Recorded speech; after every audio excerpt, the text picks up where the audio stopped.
Complete theory. एक second वापस start करना ना, हाँ ठीक है।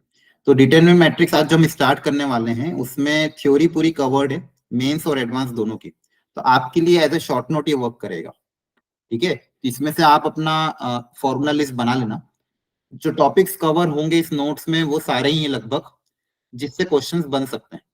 ये पूरा थ्योरेटिकल पोर्शन है, जो मेंस लेवल, जहाँ पे मेंस लेवल के क्वेश्चन अपन प्रैक्टिस करेंगे। ये थ्योरी अगर आपको थोड़े से अच्छे से आ गई, मतलब सारे कॉन्सेप्ट आपको आ गए, इसके बाद इनका मिक्स होके एडवांस में प्रॉब्लम बनते हैं। मतलब सब टॉपिक्स का थोड़ा थोड़ा मिक्स होके, अगर थ्योरी कॉन्सेप्ट क्लियर है, फॉर्मूला सारे क्लियर है, फिर एडवांस के प्रॉब्लम लगाने में मजा आए। इसलिए वन राउंड अपन पूरी थ्योरी को एक बार रिवाइज कर लेंगे, ताकि आपको भी एक रिकैप हो जाए कि सारे फॉर्मूला कवर हो गए।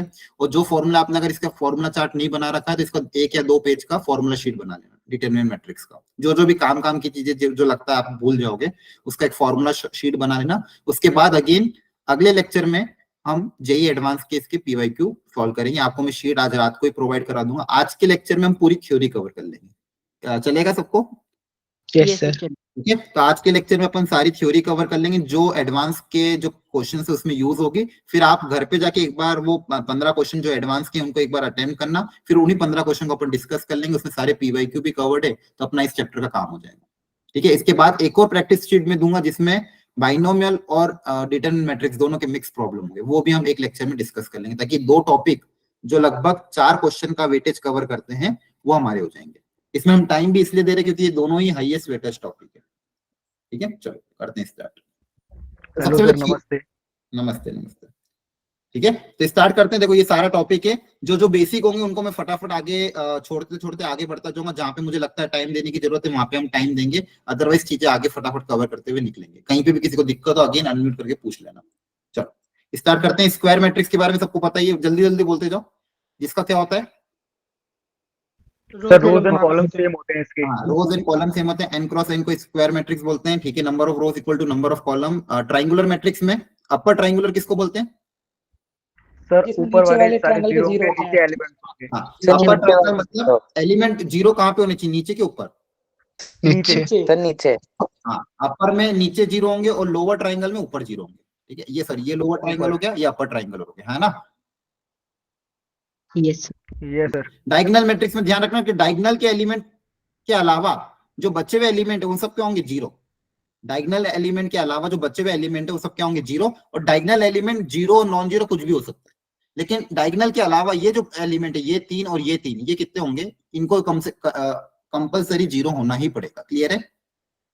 इसी का एक टाइप होता है स्केलर मैट्रिक्स। उसी का टाइप क्या है कि भाई अगर ये तीनों सेम हो जाए तो इसको स्केलर मैट्रिक्स बोलेंगे। डायगोनल का ही एक सब पार्ट है। और इसी स्केलर का सब पार्ट कौन होता है? आइडेंटिटी मैट्रिक्स, है ना?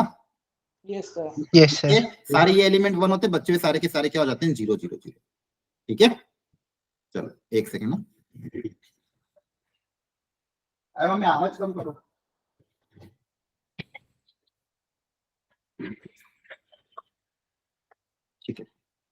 ठीक है, ये बाकी सारी अलजेब्रा है। 2 मैट्रिक्स को इक्वल करना है तो करस्पॉन्डिंग एलिमेंट्स को इक्वल कर देना। 2 मैट्रिक्स को अगर ऐड करना तो करस्पॉन्डिंग एलिमेंट ऐड हो जाएंगे। स्केलर मल्टीप्लिकेशन में सारे एलिमेंट मल्टीप्लाई होंगे। ठीक है ना, ऑल एलिमेंट्स। अगर मान लो किसी मैट्रिक्स को अपन किसी स्केलर के से मल्टीप्लाई करते तो ऑल एलिमेंट विल मल्टीप्लाई, है ना? याद है ना? Yes sir. Okay, multiplication of 2 matrix, 2 matrix को मल्टीप्लाई कर सकते हो रो कॉलम वगैरह वगैरह करके। जो भी एलिमेंट है करस्पॉन्डिंग एलिमेंट उसको उसके साथ मल्टीप्लाई कर देना। ये सबको आता है। ठीक है, ठीक है। ए क्रॉस भी अगर मान लो नल मैट्रिक्स आ रहा था, इसका मतलब जरूरी है उसमें से कोई ना कोई नल होना चाहिए, ऐसा कंपलसरी नहीं है, याद रखना, है ना? Yes sir. और ये जो फॉर्मूला हम अप्लाई करते हैं, जैसे a प्लस बी का सपोज मैं होल स्क्वायर अप्लाई कर रहा हूँ, अगर मैं ये लिख रहा हूँ a स्क्वायर प्लस 2ab नहीं लिखेंगे, क्या लिखेंगे? ab plus ba। याद आ रहा है? Yes sir. Plus B square. अगर आपको कंफ्यूजन हो सबसे बेसिक क्या कर लेना? a plus B into a plus B कर लेना। क्लियर है? तो ये इसको 2ab हम तभी लिख पाएंगे जब AB और BA क्या होना चाहिए? सेम होगा। AB और BA अगर सेम होगा, कम्यूट करेगा एक दूसरे को, तो ही 2AB लिखेंगे, अदरवाइज इसको अलग अलग ही लिखना पड़ेगा। क्योंकि जरूरी नहीं है कि 2 मैट्रिक्स का मल्टीप्लिकेशन एक दूसरे को कम्यूट करे, ये सेम भी आ सकता है अलग भी आ सकता है ना? Yes sir. ओके, सेम यहाँ पे बाइनोमियल एक्सपेंशन में ये बोला कि वो कम्यूट करे, तब आप इस तरह से चीजें करना। जैसे यहाँ पे अगर आप देखोगे बोला गया क्वेश्चन में a square equal to a है, a plus I plus a का होल क्यूब माइनस 7a की वैल्यू बता। अब यहाँ पे जो 2 मैट्रिक्स ब्रैकेट में दिए हुए हैं i प्लस a, क्या एक दूसरे को कम्यूट करेंगे? यस सर करेंगे। करेंगे। आई को तो किसके साथ भी मल्टीप्लाई करो, आगे से मल्टीप्लाई करो या पीछे से मल्टीप्लाई करो, बात तो सेम ही है ना। Yes sir. आई और एक दूसरे को क्या करेंगे, कम्यूट करेंगे, इसमें तो कोई दिक्कत नहीं। इसको आप चाहो तो डायरेक्ट ओपन कर सकते हो, A cube plus B cube plus 3ab A plus B type से, जहां जहां भी ए स्क्वायर उसकी जगह ए रख देना, वैल्यू आ जाएगी। क्लियर है? Yes sir. ओके ठीक है, देख लेना घर पे, प्रैक्टिस करनी है तो कर लेना। हाँ अब जैसे ये क्वेश्चन है, इस क्वेश्चन में तरीका क्या रहता है, एम है, एम की पावर 2022 पूछा गया। अब या तो एम की हायर पावर निकालते जाओ, देखो कि क्या पैटर्न बन रहा है, या फिर एक तरीका और है कि इसको अपन अगर मान लो थोड़ा सिंप्लीफाई करके ब्रेक कर ले, जैसे एम जो मुझे दिया हुआ है उसको मैं आई के टर्म्स में लिख दो, या फिर ब्रेक करके लिख दो। जैसे मान लो यहाँ पे एक आइडेंटिटी मैट्रिक्स लिख दें 1 0 0 1 प्लस, ठीक है, यहाँ पे मैं एम को आई की टर्म्स में सब ब्रेक करके लिख रहा हूँ, उससे कुछ फायदा अगर हो जाता है। यहाँ पे देखो 1 अगर इसमें से निकाल दिया, 3/2 में से 5/2 में से 1 माइनस करोगे तो कितना हो जाएगा, 3/2। 3/2। तो यहाँ पे 3/2 आ जाएगा, ये 3/2 ऐसा कैसा, ये -3/2 ऐसा कैसा। अब देखो यहाँ पे -1 है, तो -1 में -1 सब्सट्रैक्ट करोगे तो कितना आ जाएगा, -3/2। आई बात समझ में? Yes sir. अब देखो ये करने से फायदा हो गया, यस सर। है ना। क्या फायदा होगा कि इसको तो मैं आइडेंटिटी मैट्रिक्स बोल दूंगा, इस पूरे में से 3/2 कॉमन आ जाएगा, यस सर।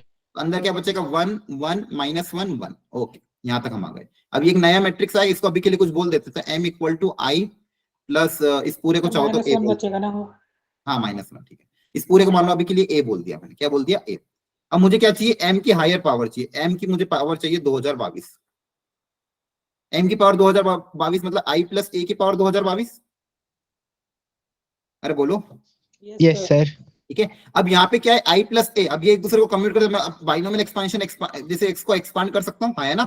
क्योंकि i इंटू एक और a इंटू एक और बात एक ही है, तो अगर बाइनोमियल जैसे कर सकता हूँ, nc0 फिर प्लस nc1 a की पावर 1 प्लस nc2 a की पावर 2 प्लस nc3 a की पावर 3 एंड सो ऑन, है ना। Yes sir. ठीक है, तो अब बेसिकली यहाँ पे आ क्या रहा है, यहाँ पे a की हायर पावर आ रही है, a square a cube and so on, तो अपन a की पावर निकाल लेते हैं। जैसे इसको मैं सपोज मैंने a बोला था, तो a किसको बोला था मैंने, यहाँ पे साइड में लिखूं तो 3/2 1 -1 1 -1। ठीक है, एक बार a स्क्वायर निकाल के देखते हैं, हायर पावर a की कैसी आ रही है। थोड़ा सा ये इसकी कैलकुलेशन मेरे लिए इजी होगी, इसलिए a स्क्वायर, तो a स्क्वायर निकालेंगे तो ये हो जाएगा, ये 1 1 -1 सर 0 आ रहा है। 0 आ रहा है। देखो this into this, this into this, this into this, this into this. हाँ, तो बेसिकली क्या आ रहा है, नल मैट्रिक्स। ओके, तो ए स्क्वायर अगर नल मैट्रिक्स आ गया तो ए क्यूब कितना आएगा, नल मैट्रिक्स। वो भी नल मैट्रिक्स आएगा, है ना। Yes sir. मतलब बेसिकली फायदा क्या हो गया कि इसकी ए की हायर पावर यहां से लेके सारी आगे क्या क्या की सब नल मैट्रिक्स हो गई। Yes sir. बच्चा क्या सिर्फ ये दो सी नॉट 2022 सी नॉट की वैल्यू कितनी होती है, 1 होती है। Yes sir. मतलब 1 इंटू आई मैट्रिक्स है ना, 1 इंटू आइडेंटिटी मैट्रिक्स, मतलब कुछ भी नहीं, मतलब आइडेंटिटी मैट्रिक्स है ना यहाँ पे, तो है ना। Yes sir. इवन मतलब 2022 इंटू ए मैट्रिक्स, ए मतलब 3/2 टाइम्स ए मैट्रिक्स, यहाँ से आंसर आ जाएगा। तो कहने का मतलब ये था, कभी कभी एम के हायर पावर हम जब निकालते थे तो हमारी जनरल आदत ये रहती थी कि उसको अपन एम निकालो, एम स्क्वायर निकालो, एम क्यूब निकालो, एक एक करके निकाल के देखते थे कि हाँ किसमें फायदा हो रहा है, और फिर हम इसको जनरलाइज करते थे। लेकिन यहाँ पे क्या हुआ कि इससे भी ब्रेक करने पे चीजें थोड़ी मेरे को सिंप्लीफाइड दिखी, हाँ है ना। Yes sir. Okay yes sir, ठीक है। तो इस तरह से अगर आता है तो ये भी मेथड आप अपने दिमाग में रखना, ऐसे भी कर सकते हैं। ठीक है, चलो अब जैसे ये है कि A and B are two square matrix 3x3, A B को ए लिख सकते हैं, बी ए को बी लिख सकते हैं, तो ए प्लस बी की पावर 7 बताओ, है ना। तो ए प्लस बी की पावर 7, हम यहाँ पे कम्यूट नहीं बोला है, तो अपन अगेन ए प्लस बी की पावर 7 पूछा है, या तो बाइनोमियली एक्सपेंड करो पूरा, है ना। एक तरीका तो ये है, बोलो। लेकिन बाइनोमियली एक्सपेंड करने में भी दिक्कत आई है, क्योंकि A B equal to B A क्या दिया नहीं है, दिया पूरी नहीं, तरह से गिवन। तो फिर हम क्या करें, sir A B is equals to A में ए इनवर्स से प्री मल्टीप्लाई कर दे और उस दूसरे वाले में बी इनवर्स से प्री मल्टीप्लाई कर दे तो। अगर चलो ए बी, इसमें अगर A B equal to A दिया हुआ है, दोनों तरफ अगर आप ए इनवर्स से मल्टीप्लाई करना चाहते हो, तो अगर मान लो इधर से इधर किया, इधर से इधर करना पड़ेगा, तो ए इनवर्स इंटू ए आई हो जाएगा, तो बी इक्वल टू आई आ जाएगा। हाँ, ये यहाँ से तो आई आ रहा है। और फिर अगर इसकी बारे में बात करूं, B A equal to B, sir इसमें भी आई आएगा ये। अगर बी आई बन इनवर्स से दोनों तरफ मल्टीप्लाई करते तो बी इनवर्स इंटू बी, दो मैट्रिक्स का इनवर्स का मल्टीप्लीकेशन आई, आई इंटू ए आई, तो यहाँ से भी आई आ जाएगा, फिर तो कुछ बचा ही नहीं। आई प्लस आई कितना हो जाएगा, 2i, यस सर। तो 2 की पावर 7 बाहर आ जाएगा, आई है ना। यस 2 की पावर 7 कितना होता है, 128। 128। यस हाँ, सर। ये भी काम हो सकता है, बहुत बढ़िया। यहाँ पे इनवर्स से काम हो गया जल्दी, आया ना। Yes sir. और एक और तरीका देख लेते हैं, अगर मान लो 7 पावर पूछी है तो एक बार स्क्वायर निकाल के देखते हैं, कुछ पैटर्न बन रहा है। तो A B plus A B करेंगे तो A square plus A B plus B A plus B square आएगा, हाँ है ना। तो यहाँ से क्या बनेगा, ए बी की जगह क्या लिख देंगे, ए लिख देंगे, बी ए की जगह क्या लिख देंगे, बी, और ए स्क्वायर की जगह कुछ लिख सकते हैं क्या, ए स्क्वायर की जगह अगर दोनों तरफ ए से मल्टीप्लाई कर दूं,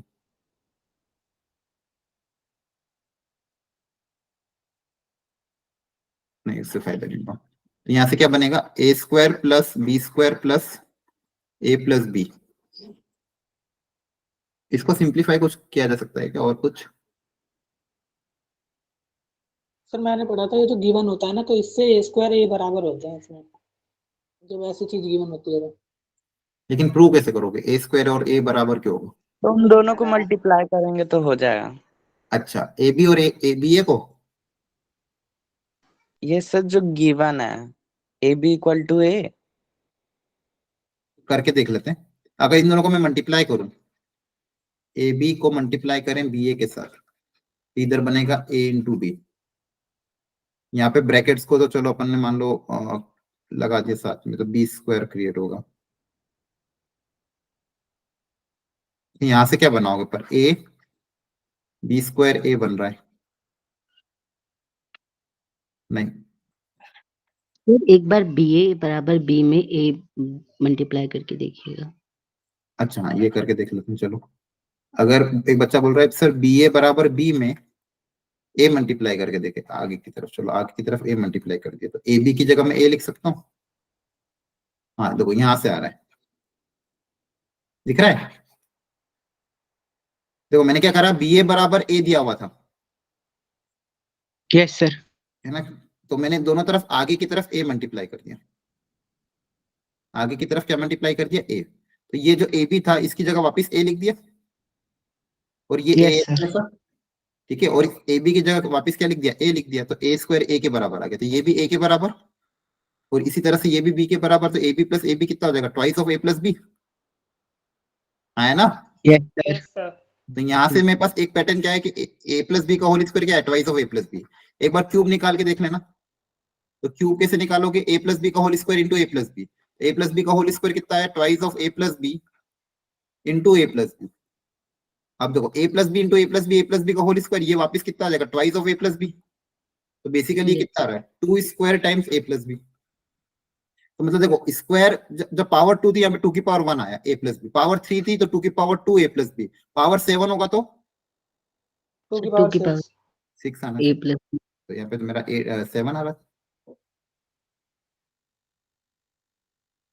कुछ गड़बड़ तो नहीं कर दी।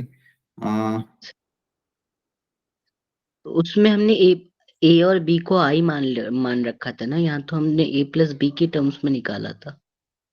अच्छा हाँ, यहाँ अपना आंसर ए प्लस बी के टर्म्स में आ रहा है, मतलब हाँ वेरी गुड। तो यहाँ से अपना आंसर किसके टर्म्स में आ रहा है, ए प्लस बी, और बाहर कितना आ रहा है, 2 की पावर 6। 6 2 की पावर 6 कितना होता है, 64। 64 ए। करेक्ट। हाँ तो सी भी करेक्ट है, तो 2 आंसर करेक्ट आ रहे हैं अपने, हाँ है ना। Yes sir. चलो बढ़िया है, इसका आंसर के इन्होंने तो एक ही तरीका अपना रखा है।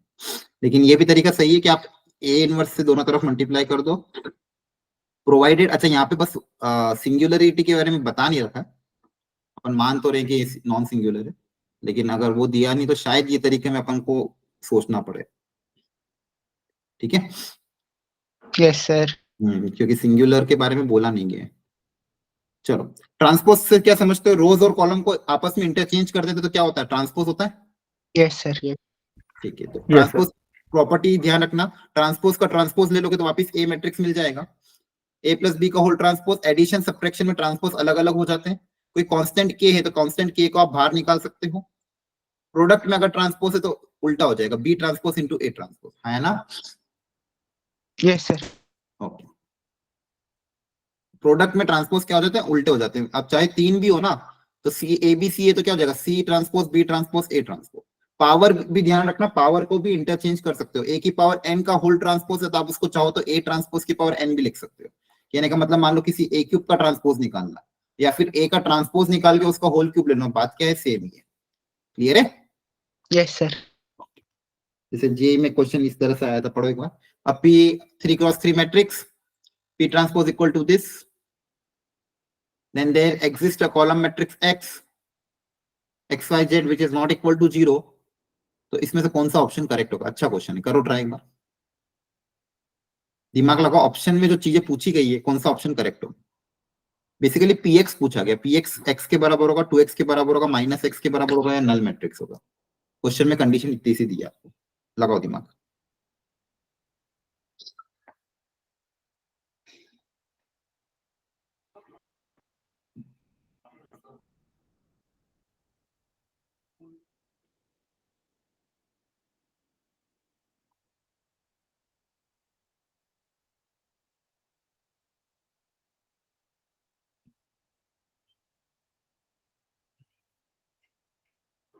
सर ऑप्शन डी आ रहा है। दिया है, ओके। बाकी लोग भी जल्दी जल्दी ट्राई कर लो एक बार, और जिसका आंसर आया वो एक बार क्रॉस चेक कर लो।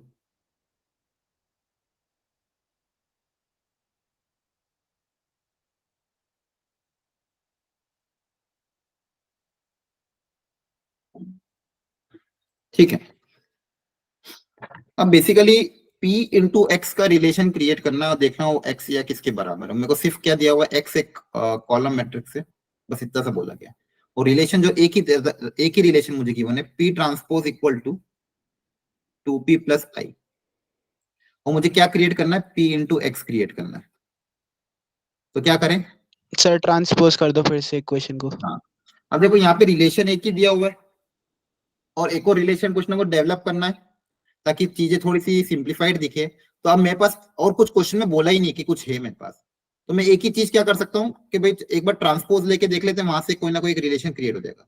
तो टेकिंग ट्रांसपोज बोथ साइड, तो दोनों तरफ अगर ट्रांसपोज ले लें तो P ट्रांसपोज का whole transpose equal to 2P transpose plus I का ट्रांसपोज I होता है, तो ये हो जाएगा P equal to twice of P transpose plus I। अब देखो मेरे को आंसर में ट्रांसपोज नहीं चाहिए, आंसर में कहीं पे भी ट्रांसपोज आ रहा है क्या नहीं, तो इस ट्रांसपोज को हटाना पड़ेगा। यस कैसे सर, हटाएं? एलिमिनेशन। हाँ, या तो वापस इसी की वैल्यू पुट अप कर दो या तो एलिमिनेट कर दो, यस है ना। सर। P ट्रांसपोज की वैल्यू मैंने क्या सीखी थी, ये पे, इसकी जगह में क्या लिख दूंगा, 2P प्लस I। यहां से पूरा ट्रांसपोज हट गया तो पूरे रिलेशन P और I में आ गया। ये कितना आ जाएगा, 4P plus 2I plus I, है ना। Check yes sir. तो ये इधर आके सब्सट्रैक्ट वगैरह करोगे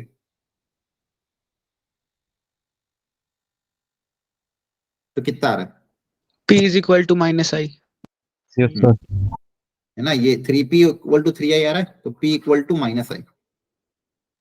क्या चाहिए था, PX, दोनों तरफ PX से मल्टीप्लाई कर दे, यस सर।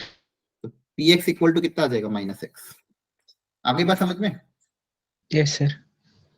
ठीक है, तो देखो क्वेश्चन अगेन 2022 में आया था, लेकिन बस रिलेशन एक ही दिया था, तो क्या लॉजिक लगाया, आगे भी आपको ऐसे सोचना, डेवलप करना माइंडसेट कि एक ही रिलेशन दिया है, क्या दिमाग लगा, दोनों तरफ क्या ले लिया, ट्रांसपोज ले लिया, दोनों तरफ क्या ले लिया, ट्रांसपोज से मेरा काम बन गया। अब ये special of type of matrix, ये आपको ध्यान रखने होंगे, ये जेई एडवांस में काफी ज्यादा, मतलब काफी ज्यादा यूज तो नहीं होंगे, लेकिन कभी कभी इनका नाम आ जाए तो पता होना चाहिए बातें। ठीक है, तो एक एक करके पहले समझते हैं। अगर आपको ध्यान हो तो मुझे बता, सबसे पहले सिमेट्रिक मैट्रिक्स की प्रॉपर्टी क्या होती थी? A transpose equals to A। हाँ, सबको याद आ रहा है कि इस मैट्रिक को सिमेट्रिक बोलते थे, ऐसे मैट्रिक्स जिसका ट्रांसपोज लेने पे वो खुद आ जाए वापस से। Yes sir.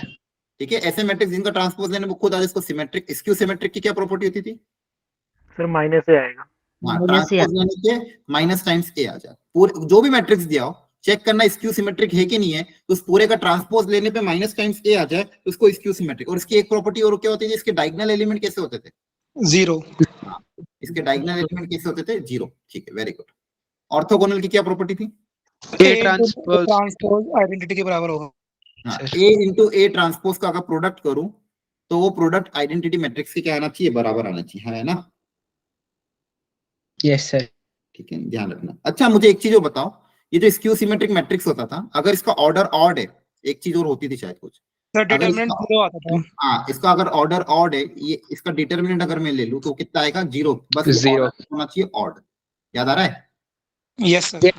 Skew symmetric matrix की एक प्रॉपर्टी होती है कि अगर ऑर्डर ऑड है तो उसका अगर अपन डिटरमिनेंट ले लें तो आंसर कितना आएगा? 0 आएगा। ठीक है, ऑर्थोगोनल मैट्रिक्स को क्या बोला गया कि ए इंटू ए ट्रांसपोज करने पे क्या आना चाहिए? आइडेंटिटी मैट्रिक्स आना चाहिए। अच्छा इसके भी डिटरमिनेंट में एक प्रॉपर्टी होती है, अगर याद हो किसी को। 1 आएगा, हाँ नहीं वापस सोचो, प्लस अगर माइनस 1 आएगा। प्लस माइनस तो 1 plus, अगर आइडेंटिटी मैट्रिक्स है तो इनका डिटरमिनेंट की वैल्यू, अगर और सॉरी ऑर्थोगोनल मैट्रिक्स है तो उसके डिटरमिनेंट की वैल्यू क्या आएगी? Plus minus 1। कब? जब ऑर्थोगोनल होगा तो ही।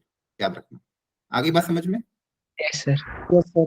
ठीक है, अगला नाम, ये जो क्या नाम बोला? आइडियम पोटेंट, इसका मतलब Potent. Sir a square is equal to a होगा। बराबर। यही होगा पक्का? सबको याद आ रहा है? सर ठीक है, इसको याद रख लेना अपने चार्ट बना लेना रूम के ऊपर, मतलब रूम के ऊपर नहीं, रूम के अंदर। ए स्क्वायर इक्वल टू ए अगर आता है तो उसको बोलते हैं identity matrix. Involuntary in sir a square is equal to I। हाँ मैंने आपको ऐसे याद करा था कि आई एन अगर आता है तो ए स्क्वायर करने पे किसके बराबर आना चाहिए? आई के बराबर। नील पोटेंट मतलब नील आ रहा है तो 0। सर a की power m is equal to 0। Yes sir. इसको मैं यहाँ लिख देता हूँ कि ए की पावर कोई भी एम पावर है वो नल मैट्रिक्स आनी चाहिए। क्या आनी चाहिए? Null matrix. सर इनकी भी कोई खास प्रॉपर्टी होती है इंडेम्पोटेंट की? नहीं खास प्रॉपर्टी तो ऐसी कुछ नहीं, बस इसको यूज, इसका नाम यूज कर लेंगे तो आपको ये यूज करना है कि उसका स्क्वायर करने पे वापस वो खुद आ जाएगा। इनवॉलेंट्री में स्क्वायर करने पे आइडेंटिटी मैट्रिक्स आ जाएगा। इन्हीं प्रॉपर्टी को यूज करते हुए आपको क्वेश्चन सॉल्व करना है। इसमें याद रखने वाली ज्यादा चीजें नहीं है, बस ये याद रख लेना। कर लोगे याद? क्यूब करने पे भी है फिर। हाँ बापू क्यूब व्यू करो वो तो आगे की बात है, लेकिन ये बेसिक प्रॉपर्टी है। ये किसकी होगी? इनवॉलेंट्री की। ठीक है, नील पोटेंट में करोगे अगर ये एम क्या होता है वैसे? पीरियड। सर मैनुअली चेक करना पड़ता है कि कौन सी पावर में 0 हो रहा है। नहीं सर पीरियड ऑफ मैट्रिक्स। नहीं पीरियड नहीं, order of potency.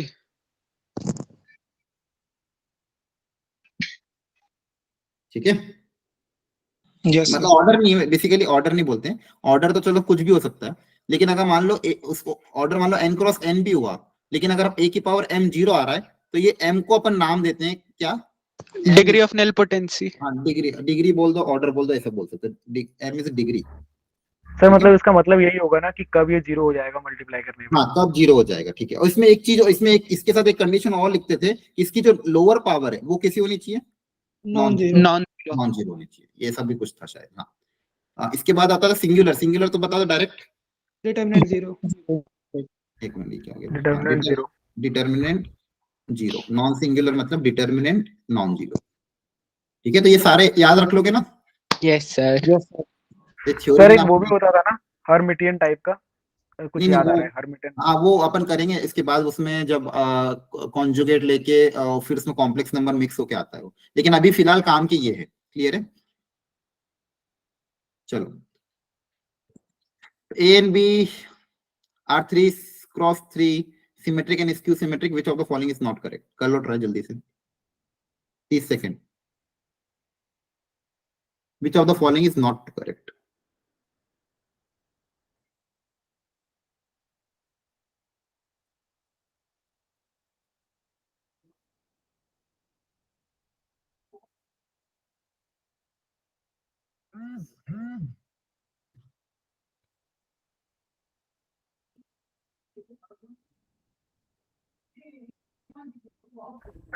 Sir option B.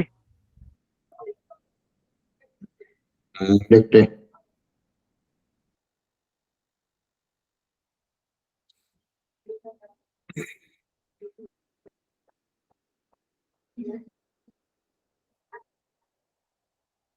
वापिस क्रॉस चेक कर लो।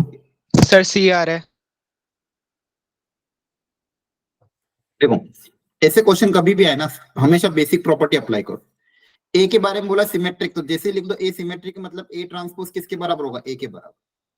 बी क्या है? स्क्यू सिमेट्रिक, तो बी ट्रांसपोज किसके बराबर होगा? माइनस बी के बराबर। ये गिवन डेटा। क्लियर हो गया यहाँ तक? Yes sir. अब बस इसी डेटा का आपको यूज करते हुए सारे ऑप्शंस को चेक करना। ऑप्शन नंबर ए अगर मैं चेक करूं तो उसमें बोला है कि ए की पावर 4 और बी की पावर 4, ये क्या होगा? तो इसको सी मैट्रिक्स मान लो। जिसके बारे में पूछा गया है उसको एक नया मैट्रिक्स मान लो। अब अगर ये चेक करना है सिमेट्रिक तो इसका क्या ले लोगे, ट्रांसपोज है ना। Yes sir. तो कुछ पूरे का ट्रांसपोज लोगे तो एडिशन सब्ट्रैक्शन में ट्रांसपोज अलग अलग हो जाता है, ठीक है। Yes sir. Yes sir. तो अलग अलग कर लोगे तो ये आ जाएगा ए ट्रांसपोज की पावर 4 माइनस, पावर में भी ट्रांसपोज अलग अलग हो जाता है, क्लियर है। ए ट्रांसपोज को वापस ए लिख दोगे, बी ट्रांसपोज को क्या लिख दोगे, माइनस बी, लेकिन आएगा ये वापस ए ट्रांसपोज की ए की पावर 4 माइनस बी की पावर 4, मतलब किसके बराबर, सी के बराबर। तो मतलब सी ट्रांसपोज सी के बराबर है, मतलब सी के साथ होगा सिमेट्रिक। सिमेट्रिक होगा, मतलब ये ऑप्शन करेक्ट हो गया। इसी तरह से आपको सारे ऑप्शन चेक करने हैं। जो भी जिसके बारे में पूछा गया हो उसको एक नया मैट्रिक्स मान लो, उसको ट्रांसपोज लेके देखो सी आ रहा है कि माइनस सी आ रहा है। क्या ये बात समझ में आ रही है? Yes sir. कर लोगे सॉल्व? Yes sir. ठीक है। Yes sir. ऑर्थोगोनल के बारे में अपन ने खैर बता ही दिया सब कुछ। ये कर लेना सॉल्व, छोड़ो। यहाँ पे देखो इसमें बोला गया है कि एक मैट्रिक्स दिया हुआ A into N transpose identity matrix के बराबर है, तो डिटरमिनेंट ऑफ पी क्या होगा। तो इसको कैसे करेंगे, ए इंटू ए ट्रांसपोज मतलब ऑर्थोगोनल होना चाहिए। सर वो डिटरमिनेंट या मॉड है? हाँ मॉड पी पूछे, हाँ सॉरी सर, डिटरमिनेंट पूछा, आंसर कितना आता है, ए आता 1 आता है ना, मैग्नीट्यूड ऑफ पी पूछा है। तो कैसे करेंगे? सर ए ट्रांसपोज ले लेते हैं और फिर मल्टीप्लाई उसके करके बाद दिखेंगे सर। हाँ, या फिर अगर ये और उसका डिटरमिनेंट निकाल के देख लेते हैं। हाँ डिटरमिनेंट इक्वल टू 1 भी कर सकते हो, ठीक Yes, है sir. सर। ठीक है। और चाहो तो थोड़ा इसका जैसे मान लो इसका determinant equal two plus minus 1 करा आपने, तो डिटरमिनेंट क्या है, 0 2 Q R P Q minus R P minus Q R, सही है ना। हाँ, अब डिटरमिनेंट तो रो ऑपरेशन अप्लाई कर सकते हैं। Yes sir. तो रो 3 को चेंज करते हैं R3 plus R2, yes sir. तो 0, बाकी रो ऐसी कैसी रहेगी, इन दोनों रो को ऐड कर देंगे तो p प्लस पी 2p हो जाएगा और ये 0 हो जाएगा, है ना। अब चाहो तो इसको ओपन कर दो, तो प्लस माइनस प्लस 2p के अबाउट ओपन कर देंगे, इससे कुछ फायदा हो रहा है क्या, पर twice of Q R minus twice of Q R और माइनस ऑफ क्यू आर, है ना। तो बेसिकली कितना आ जाएगा, -6 p QR equal two plus minus 1, लेकिन यहाँ से मेरा p नहीं आ रहा है। सर रो 1 को रो 2 में एक बार ऐड करके देख लो। इन दोनों को ऐड करेंगे तो r एलिमिनेट हो जाएगा। हाँ r को एलिमिनेट कर लेंगे लेकिन फिर भी एक r रह जाएगा, चेक कर लेते चलो एक बार।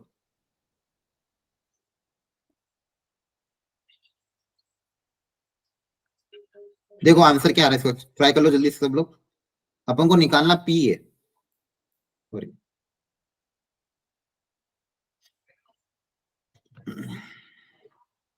p अगर निकालना तो बाकी अगर एलिमिनेट हो जाए तो काम हो जाए, तो रो को ही चेंज करते हैं, R2 को चेंज करते हैं।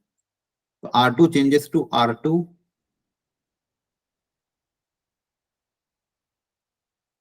R2 चेंजेस टू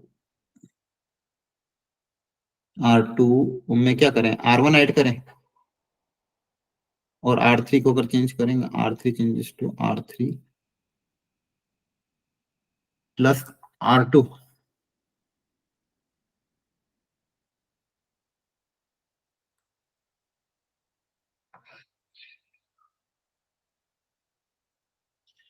पहले अगर चलो इनको ऐड करके पहले एक इसको किसी एक को R2 और R3 को ऐड कर देते पहले, सबसे पहले, तो बाकी सब ऐसी कैसी।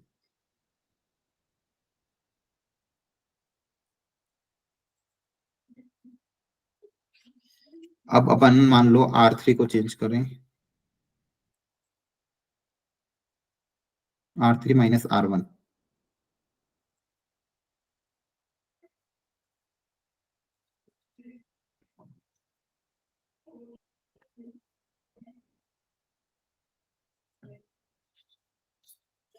ठीक है। और कुछ सिंप्लीफाई हो सकता है क्या?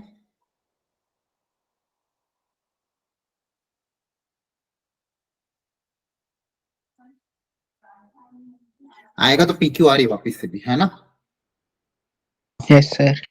और कुछ तो एलिमिनेशन दिख नहीं रहा मेरे को। एक बार ये कर सकते हैं कि इसको 2 से मल्टीप्लाई करके इसको सब्सट्रैक्ट कर लेते हैं। R3 changes to R3 minus 2 R2, लेकिन एक्चुअली आएगा तो फाइनली वही ना, अपन कितने और ऑप्शन और ऑपरेशन लगा लो, सिंप्लीफाई होके तो वही आना है।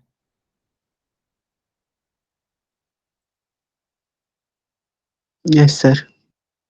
सिर्फ कॉमन ले लेते तो भी यही आता -6 PQ वाला, कॉमन कहाँ से लेते? हाँ सिर्फ पहले वाले। हाँ, कॉमन भी लेते तो भी ये आता, ठीक है।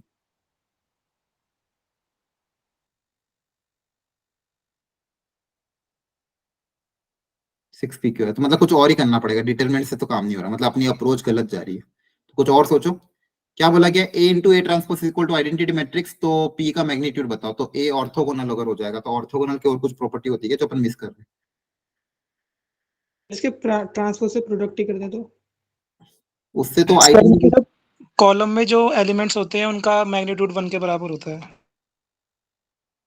हाँ हाँ, इसका या तो हाँ प्रोडक्ट करके ही, अगर मान लो इक्वेट करके देखें और कंपेयर कर लें, या तो यही सर ऑप्शन। इनके को फैक्टर निकाल के ए ट्रांसपोज के मतलब इनवर्स है ना ए ट्रांसपोज, तो वहां से कुछ कर सकते हैं। नहीं, एक बार प्रोडक्ट करके देख लेते हैं, और मान लो कंपेयर कर लें, उससे शायद पता नहीं होगा कि नहीं होगा। फर्स्ट रो फर्स्ट, सर इसका ट्रांसपोज लेना है ना, तो ट्रांसपोज क्या होगा? 2Q R P Q minus R P minus Q R, ये आगे मान लो। अब इनका अगर मैं प्रोडक्ट कर दूं,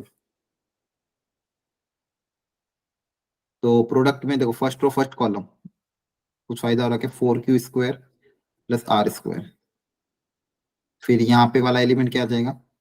कोई एक ले लेते हैं, फर्स्ट रो सेकेंड कॉलम, तो first row second column 0 0 2Q square minus R square. Check कर लेना एक बार। First row third column 0 minus 2Q square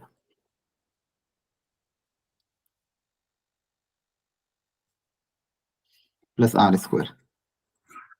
अब इनको अगर 0 से इक्वेट कर देंगे तो देखो, एक तो 2Q square equal to R square आ रहा है ना, ये 0 हो जाएंगे, और इसको कितना इक्वेट करोगे? 1 से, 4Q square plus R square equal to 1। तो यहां से देखो, 2Q स्क्वायर की जगह R स्क्वायर आ रहा है, तो इसको क्या लिख देंगे? Twice of R square plus R square equal to 1, तो 3R स्क्वायर इक्वल टू 1। तो R स्क्वायर की वैल्यू कितनी आ गई? 1/3। तो यहाँ से Q स्क्वायर की वैल्यू कितनी आ जाएगी? 1/6, है ना? Yes sir. अब एक बार वो किसी कोर को निकाल के देख लेना, और उसको कंपेयर कर लेना। जैसे मान लो कोई एक आधा एलिमेंट यहाँ पे निकाल लिया आपने, ये क्या है? सेकंड रो सेकंड कॉलम का, sorry second row first column, second row को फर्स्ट कॉलम से करेंगे तो फिर भी पी नहीं आएगा। पी कहाँ पे आएगा? फिर सेकंड रो को सेकंड कॉलम से करके सेकंड रो और थर्ड कॉलम को इक्वेट कर दो। हाँ, तो सेकंड रो को सेकंड कॉलम से इक्वेट कर देते हैं। तो सेकंड रो को सेकंड कॉलम से इक्वेट करोगे तो P square second row plus Q square plus R square आ रहा है। इसको कैसे इक्वेट करेंगे? 1 से। यहाँ से पी स्क्वायर, Q स्क्वायर की वैल्यू कितनी आई थी? 1/6, R स्क्वायर की वैल्यू 1/3 इक्वल टू 1। तो यहाँ से कितना आ जाएगा? ये 1/2 आ रहा है पी स्क्वायर। 1/√2 करेक्ट है। चलो क्लियर है? Yes sir. ठीक है, तो मतलब बेसिकली जो क्वेश्चन में दिया था उसी को इक्वेट करके कंपेयर कर लिया, सबसे आसान तरीका है ना? Yes sir. ठीक है, चलो। ये तो क्लास में एक बार मैंने कराया था आपको, मेंस वाले बैचेस में, याद आ रहा है? Yes sir. याद है। ठीक है, इसको एक बार और ट्राई कर लेना आप लोग जो भूल गए हो। अच्छा क्वेश्चन है, एक बार ट्राई करके आंसर मैच कर लेना अपना। आइडिया इंपोर्टेंट इंपोर्टेंट बता दिया है, या प्रैक्टिस कर लेना, सिंगुलर नॉन सिंगुलर पता ही है। ओके, माइनर कोफैक्टर के बारे में सब जानते हो? Yes, sir. ठीक है, जो नहीं जानता एक बार वो पढ़ लेना सब चीजें। डिटरमिनेंट में, अच्छा प्रॉपर्टीज याद रखना, मैट्रिक्स डिटरमिनेंट लेते हैं, डिटरमिनेंट प्रोडक्ट में अलग अलग हो जाता है, बहुत काम की है, बहुत बार यूज होती है, याद आ रहा है? Yes sir.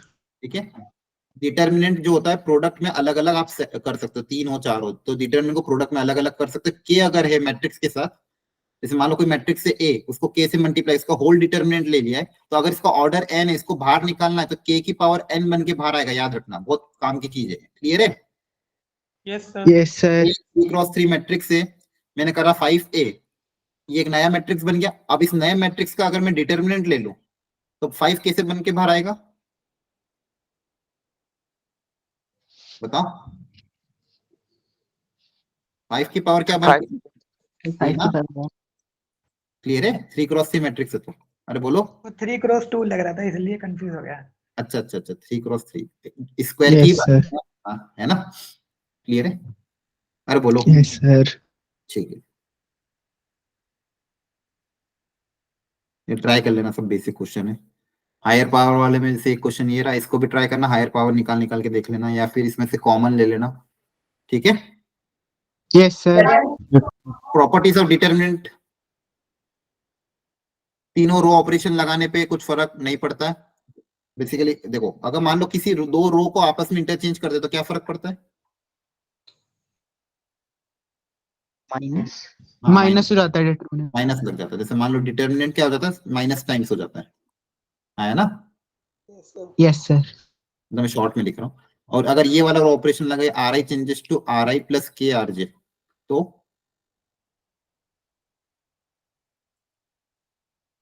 ठीक है। अगर तो ठीक है।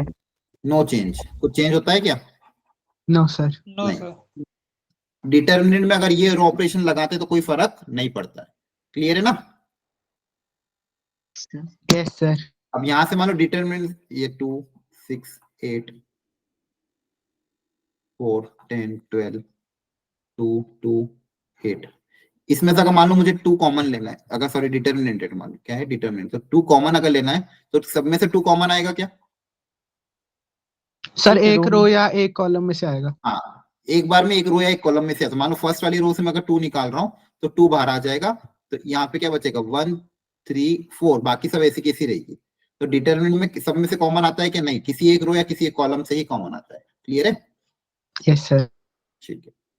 बाकी ये एडिशन वाले के है तो हाँ, ये के किसी रो या कॉलम में मल्टीप्लाई होगा। अगर के मल्टीप्लाई भी करना है तो किसी रो या कॉलम में।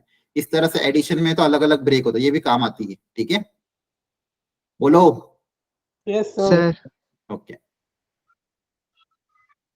समेशन भी होगा तो सब में मतलब बेसिकली देख लेना फंक्शन कौन सा है। जहां जहां भी फंक्शन ऑफ आर होगा वहां पे समेशन जाएगा, किसी एक रो या किसी एक कॉलम में, सब में मत बांट देना। बाकी ये कुछ स्टैंडर्ड है जो आपने एनसीईआरटी में देखे होंगे, इनको अगर याद रख सको तो याद रख लेना। क्लियर है? Yes sir. ठीक है, स्टैंडर्ड है, मतलब इनको डिराइव भी किया जा सकता है, लेकिन याद रख लेना ये इनको एज अ क्वेश्चन में बहुत बार काम आ जाता है। इनके फैक्टर्स याद होने चाहिए, 1a square, 1b square, 1c square. तो इसके फैक्टर क्या होंगे? a minus B, B minus C, C minus A. याद रखना, A B C, A square B square C square, ये वाला अगर आ जाए तो ये तो रहेगा इसी, एक्स्ट्रा में क्या आ जाएगा? A B plus B C plus C A. और लास्ट वाले का ये टोटल 5 होते हैं जो जनरली आपके एनसीईआरटी में दिए थे। इन सबको याद रख सको तो याद रखना। फैक्टर बहुत कभी कभी क्वेश्चन अच्छे स्टैंडर्ड क्वेश्चन आते हैं, वहां पे अगर इस तरह का दिया हो तो इन फैक्टर का यूज करते हुए क्वेश्चन आसानी से सॉल्व हो जाता है। क्लियर है? Yes sir. और फैक्टर का मतलब क्या होता है, फैक्टर कैसे यूज हो, फैक्टर के बारे में पता ही है ना, कि अगर बेसिकली वो अगर किसी का फैक्टर उसका रिमाइंडर, उसको किसी से डिवाइड करके रिमाइंडर क्या आता है? 0 आता है ना। Yes sir. ठीक है, बस ये तो चलो ठीक है। मिनिमम मैक्स इसका क्वेश्चन करते हैं, ये ट्राई करो आप लोग। फॉर्मूला से बजाय क्वेश्चन ट्राई करो। पढ़ो question. Find the minimum and the maximum value of a 3x3 determinant whose element are this and this and this. तो एक कोई 3x3 डिटरमिनेंट आपको बनाना है जिसके अंदर एलिमेंट क्या यूज कर सकते हो? 1 3 और 5। तो इसकी मिनिमम वैल्यू कितनी आएगी? ऐसी कब कौन सी वैल्यू कहां पे रखे ताकि मिनिमम आए, और इसकी मैक्सिमम के बारे में थोड़ा सोचो। तो मिनिमम तो 1 लगेगी है। ठीक है, सर जीरो भी तो हो सकती है। क्वेश्चन पढ़ो पूरा। मतलब हो सकती है, वो तो आप पे डिपेंड करता है कैसे रखोगे, सोचो।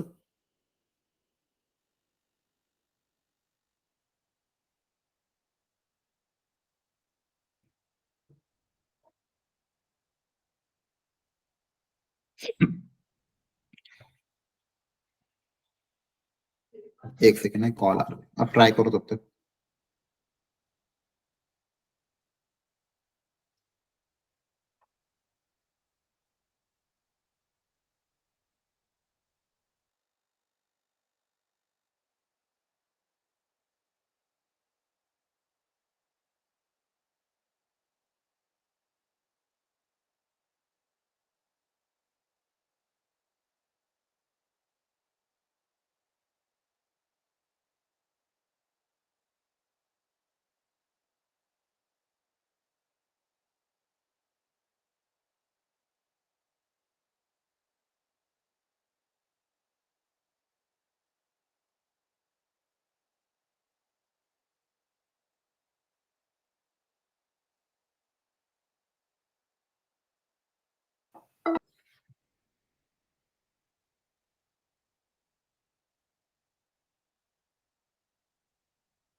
हेलो, आवाज आ रही है?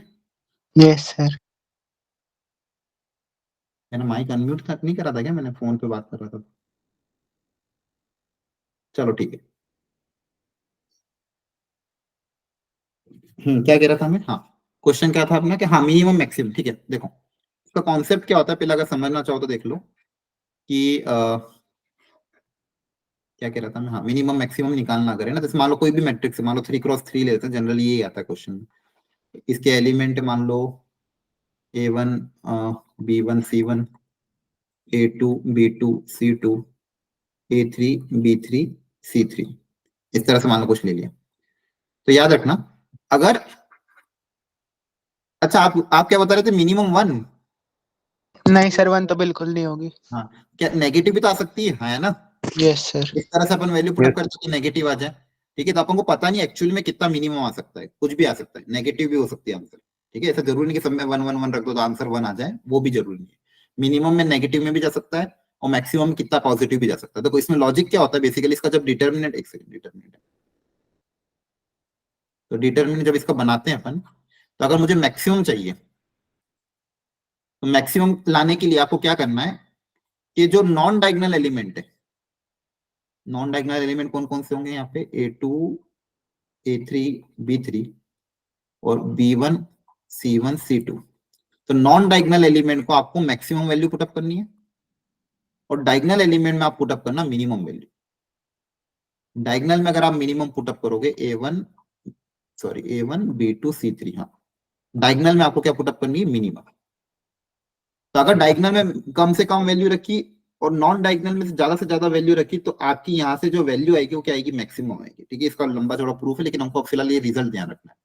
और मिनिमम में इसका उल्टा हो जाएगा, मिनिमम निकालने में क्या हो जाएगा? इसका उल्टा, कि डायगोनल में आपको रखनी मैक्सिमम वैल्यू, नॉन डायगोनल में रखनी है मिनिमम वैल्यू।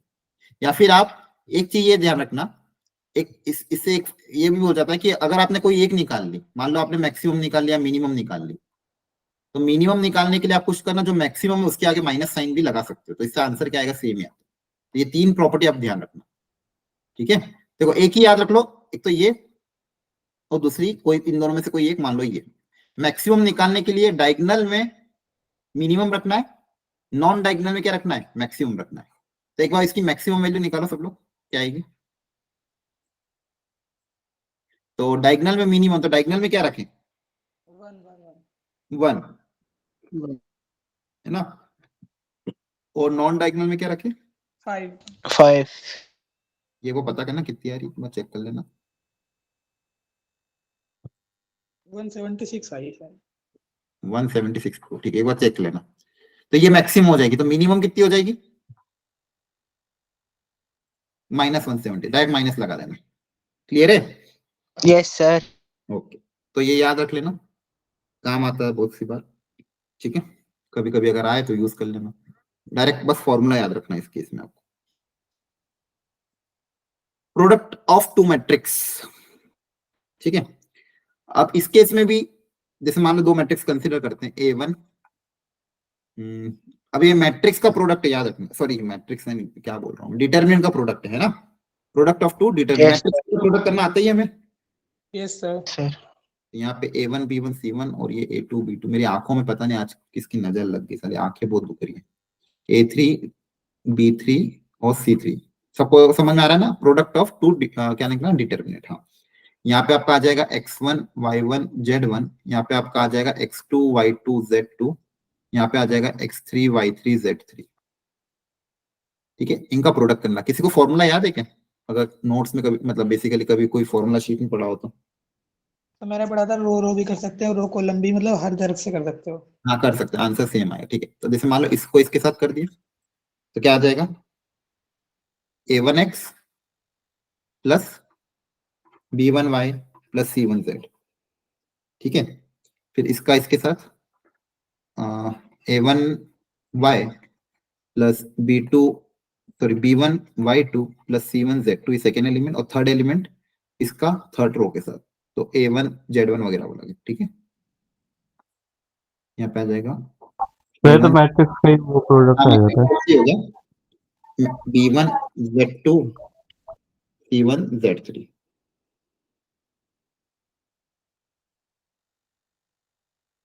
ठीक है।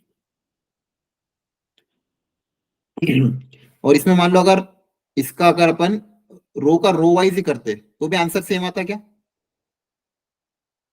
एक बार इसको क्रॉस चेक। और दूसरा तरीका तो क्या है कि आप बेसिकली इस पूरे को, इसकी वैल्यू निकाल लो, इस पूरे की वैल्यू निकाल लो, फिर लेकिन वो थोड़ी लेंथी जाता है। मेरे को एक बार ये क्रॉस चेक करवाना पड़ेगा। किसको याद है इसका फॉर्मूला क्या होता था? एनीवन? या तो ये रो को फर्स्ट कॉलम के साथ करते थे, दोनों रो को आपस में मल्टीप्लाई करके यहाँ लिख रहे हैं A1 B1 और C1। ये जो कोफिशिएंट होगा सबसे पहले मान लो x1 x2 x3 के साथ y1। हाँ नहीं, सही है, बिल्कुल सही है। ठीक है, याद रख लोगे इसको। फर्स्ट रो का फर्स्ट कॉलम के साथ ही होगा, सेकंड रो का सेकंड कॉलम के साथ, फर्स्ट रो का भी थर्ड कॉलम के साथ। अब अगली क्या हो जाएगी? सेकंड रो वापस तीनों कॉलम के साथ। A2 x1 प्लस B2 देख लेना। ठीक है, हाँ यही है, चलो दिया हुआ है इन्होंने यहाँ पे। डिफरेंशिएशन का याद है क्या किसी को? कैसे सर differentiate- पहले फर्स्ट रो को डिफरेंशिएट करते थे, फिर सेकंड रो को डिफरेंशिएट करते थे, फिर थर्ड को। जैसे पहले फर्स्ट रो को डिफरेंशिएट करेंगे, बची हुई दोनों रो ऐसी कैसी रहेगी, याद आ रहा है? फिर plus differentiation of second row, बची हुई दोनों रो ऐसी कैसी, फिर डिफरेंशिएशन ऑफ थर्ड रो, बची हुई दोनों रो ऐसी कैसी। क्लियर है? Yes sir. सर ठीक है, जैसे मतलब कर लेना, मतलब एक बार से फटाफट देख लो। 2x² 5 x 1 5x x³ 2x 8 मान लो कुछ ऐसा। तो इसका डिफरेंशिएशन अगर करना है तो पहली फर्स्ट रो का कर लेना। फर्स्ट रो का कितना हो जाएगा, फिर बची हुई रो ऐसी कैसी, फिर प्लस सेकंड रो का, फिर बची हुई रो ऊपर में जो लिखा हुआ ऐसी कैसी, प्लस थर्ड रो का, बची हुई आगे की दो रो ऐसी कैसी, और सबका क्या कर देना प्लस। ठीक है, चलो जैसे ये है, if this equal to this is an identity. Identity का मतलब क्या सिखाया था, आपको याद आ रहा है? आइडेंटिटी मतलब किसको आइडेंटिटी बोलते थे? क्वाड्रेटिक में एक use करते थे, जिसके बहुत सारे सॉल्यूशन हो सकते हैं, या फिर एलएचएस आरएचएस में जो भी वैल्यू पुट अप करो सेटिस्फाई करता है ना? सर a प्लस बी का होल स्क्वायर, ये एक आइडेंटिटी होती है। a² plus 2ab plus b square, है ना? Yes sir. तो जैसे क्वाड्रेटिक हो, किसी क्वाड्रेटिक के दो से ज्यादा रूट हो तो उसको अपन आइडेंटिटी बोलते थे। ठीक है, तो उसमें एलएचएस आरएचएस में कितनी वैल्यू पुट अप करो, आपका आंसर क्या आता है? सेम आता है। तो अगर ये आइडेंटिटी है तो टी और एस निकालना, तो कैसे निकालें? टी कैसे सर निकालें? 0 पुट कर दो x को। देखो हाँ, यहाँ पे ऑब्जर्वेशन क्या है, यहाँ से यहाँ तक तो सबके में एक्स के साथ मल्टीप्लाई हो रहा है, और आपको टी निकालना है। तो टी निकालने के लिए क्या करो, एक्स को 0 पुटअप कर दे दोनों तरफ, क्योंकि आइडेंटिटी है तो दोनों तरफ रख सकते हैं वैल्यू कुछ भी, यस सर। है ना? तो टी निकालने के लिए एक्स को 0 पुटअप कर देना। तो यहाँ पे आ जाएगा 0 -1 3 1 0 -4 -3 4 0, और यहाँ पे आएगा टी। ठीक है, एस निकालने के लिए बोलो। सर डिफरेंशिएट कर। हाँ वेरी गुड, एक बार डिफरेंशिएट करके फिर टी को 0 कर देना, है ना? डिफरेंशिएट करोगे और इधर भी डिफरेंशिएट करके फिर एक्स को क्या रख देना, 0। ठीक है, डिफरेंशिएट करोगे तो टी तो उड़ जाएगा, यहाँ पे अकेला एस बचेगा और इसके साथ एक्स आएगा, फिर एक्स को 0 रखोगे तो अकेला एस आ जाएगा, है ना? Yes sir. ओके, तो बस ये प्रैक्टिस के हिसाब से था। फिर से हम स्पेशल में आपको बस वही है, स्क्यू सिमेट्रिक पता ही आपको। स्क्यू सिमेट्रिक दिखने में कैसा दिखता है? डायगोनल एलिमेंट आपके कैसे होते हैं? 0, और यहाँ पे अगर ए तो यहाँ पे माइनस ए, यहाँ पे अगर माइनस बी तो इधर प्लस बी, यहाँ पे अगर माइनस सी इधर प्लस सी। ठीक है, तो ये अपना ये होगा आपका स्क्यू सिमेट्रिक। इसका ऑर्डर अगर ऑड हुआ तो आंसर 0 लिख देना। बस ये दो चीजें ध्यान रखना इसकी। ठीक है, ओके, क्वेश्चन सॉल्व कर लेना। एडजॉइन और इनवर्स ये काफी ज्यादा इंपॉर्टेंट है, इनकी प्रॉपर्टी बहुत ज्यादा काम आती है। बहुत बार अपन ने क्वेश्चन किया। सबसे बेसिक प्रॉपर्टी क्या है, जब एडजॉइन को स्टार्ट करते हैं तो सबसे स्टार्टिंग में सबसे पहले एडजॉइन को इंट्रोडक्शन करते टाइम क्या पढ़ते हैं? ए इंटू एडजॉइंट ए बराबर डिटर्मिनेंट ए इंटू आई। वेरी, बहुत बढ़िया। अगर अच्छा सबसे पहले उसके पहले तो ये बताओ एडजॉइन निकालते कैसे? सर को फैक्टर का मैट्रिक्स निकाल के ट्रांसपोज कर देते हैं। एडजॉइंट मैट्रिक्स बोलते हैं किसको? It is the transpose of the cofactor matrix. Her element के करस्पॉन्डिंग कोफैक्टर निकाल लेना। ठीक है, उसका क्या ले लेना आप, ट्रांसपोज, उसका ट्रांसपोज ले लोगे तो आपको एडजॉइन ऑफ ए मिल जाएगा। सेकंड, इसकी अगली प्रॉपर्टी क्या आई थी कि अगर उस मैट्रिक्स को, गिवन मैट्रिक्स को उसका एडजॉइन निकाल के इससे के साथ मल्टीप्लाई किया, और या फिर अगर उसको बेसिकली ये एक दूसरे को कम्यूट भी करेंगे, एडजॉइन ऑफ ए निकाल के उसके साथ ए मल्टीप्लाई करो, या फिर ए के साथ एडजॉइन ऑफ ए मल्टीप्लाई करो, दोनों से आंसर कितना आएगा? Determinant of A into I. दोनों का एक तो आंसर एक दूसरे को कम्यूट भी करेंगे और आंसर किसके बराबर आएगा? Determinant of A times I के बराबर। तो ये प्रॉपर्टी भी ध्यान रखना, ये भी काम आ जाती है। क्लियर है सबको? Yes sir. अरे बोलो, ठीक है। Third property, determinant of adjoint of A बता दो। Determinant of A raise to power n-1। दो बार ले लेंगे तो n-1 का स्क्वायर हो जाएगा।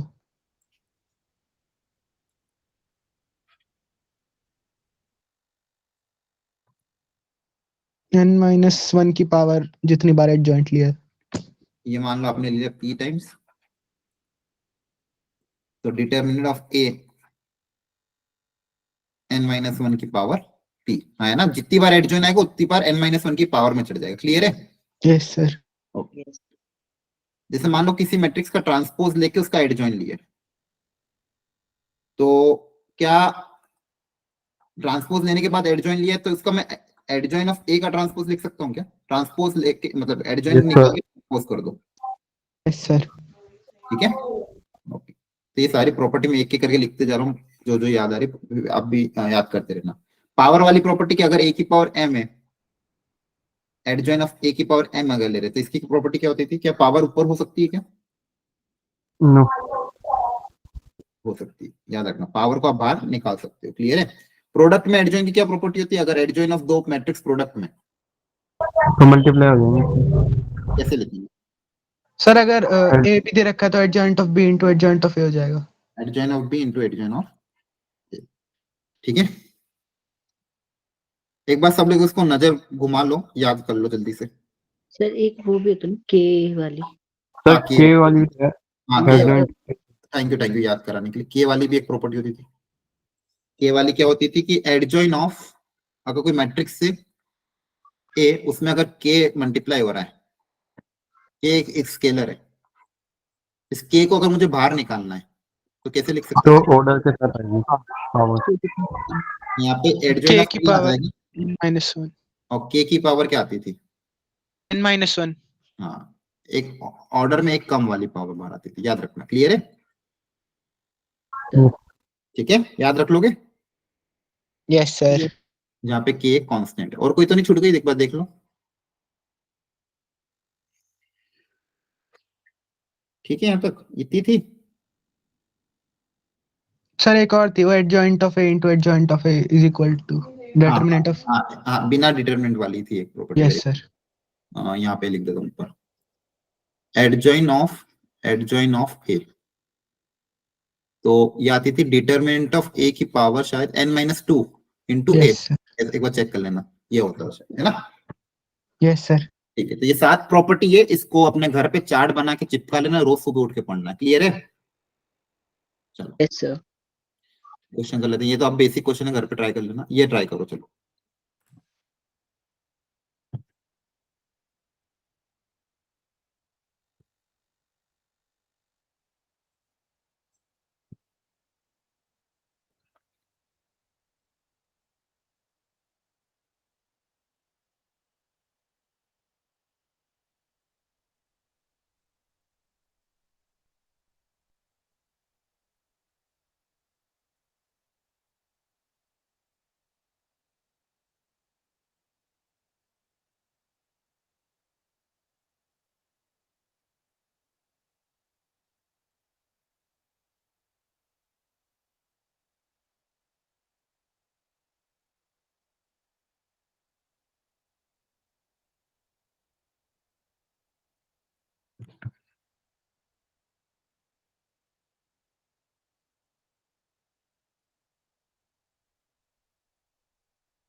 चलो, आया आंसर? अरे आंसर पहले ही दे दिया कि मैंने। आया आंसर?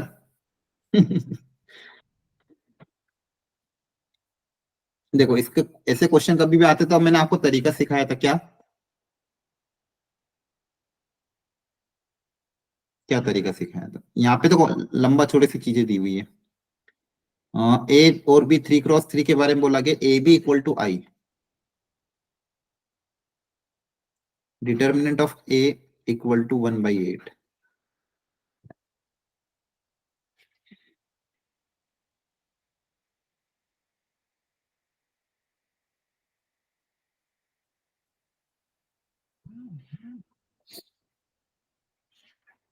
ये दो कंडीशन आपको गिवन है।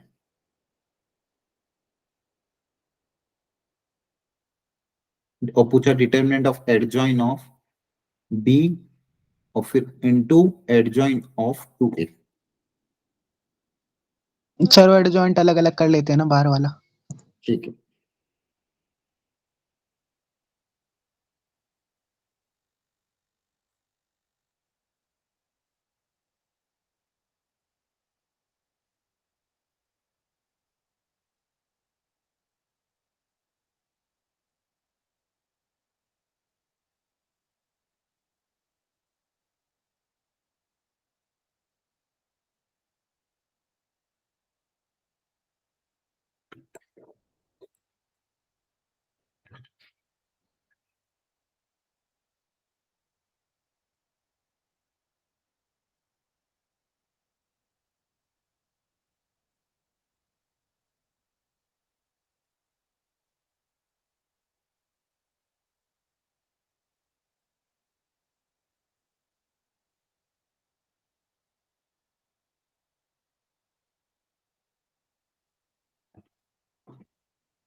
हेलो बोलो बोलो, क्या हो गया? सर, आपकी आवाज नहीं आ रही। मैं टाइम दे रहा था तुम लोगों को ट्राई करने के लिए। चलो ठीक है, अब करते हैं। आंसर आया क्या 64? आ गया सर। ठीक है। अब देखो यहाँ पे कभी भी कंफ्यूजन हो ना, तो मैंने आपको सिखाया था कि ऐसे चीजों में ब्रेक कर लो, इसको कुछ मान लो। जैसे मान लो यहाँ पे मैंने लिखा एडजॉइन ऑफ, अब ये कोई ना कोई एक मैट्रिक्स है, तो इसको सी मान लिया। क्या मान लिया? सी। दिक्कत अगर हो तो ऐसा कुछ कर लिया करो। सी किसको माना? B times adjoint of 2a।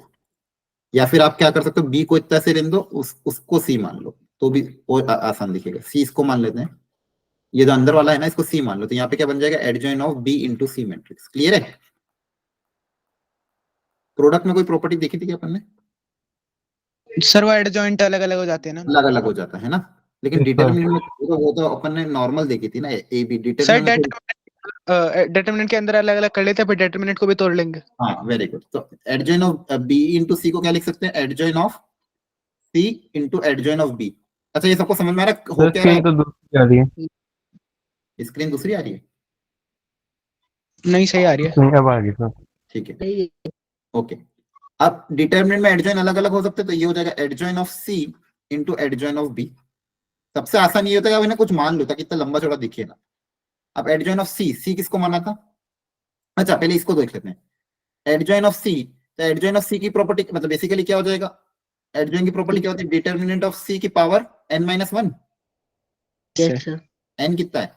3। 3 तो स्क्वायर, और ये कितना हो जाएगा? डिटर्मिनेंट ऑफ बी का स्क्वायर। आया ना? स्क्वायर। ठीक है। अब डिटर्मिनेंट ऑफ सी का स्क्वायर, डिटर्मिनेंट ऑफ सी मतलब सी किसको माना था? इसको। इसकी वैल्यू पुटअप कर देते हैं, एडजॉइन ऑफ 2a का whole square into determinant of B का स्क्वायर। अब डिटर्मिनेंट बी देखते निकालते हैं बाद में, पहले यहाँ पे आगे सॉल्व करते हैं। अब एडजॉइन ऑफ 2a का स्क्वायर, अब एडजॉइन ऑफ 2a का क्या करें? सर 2 को बाहर भेज दो। हाँ, 2 को किसके बाहर भेजे?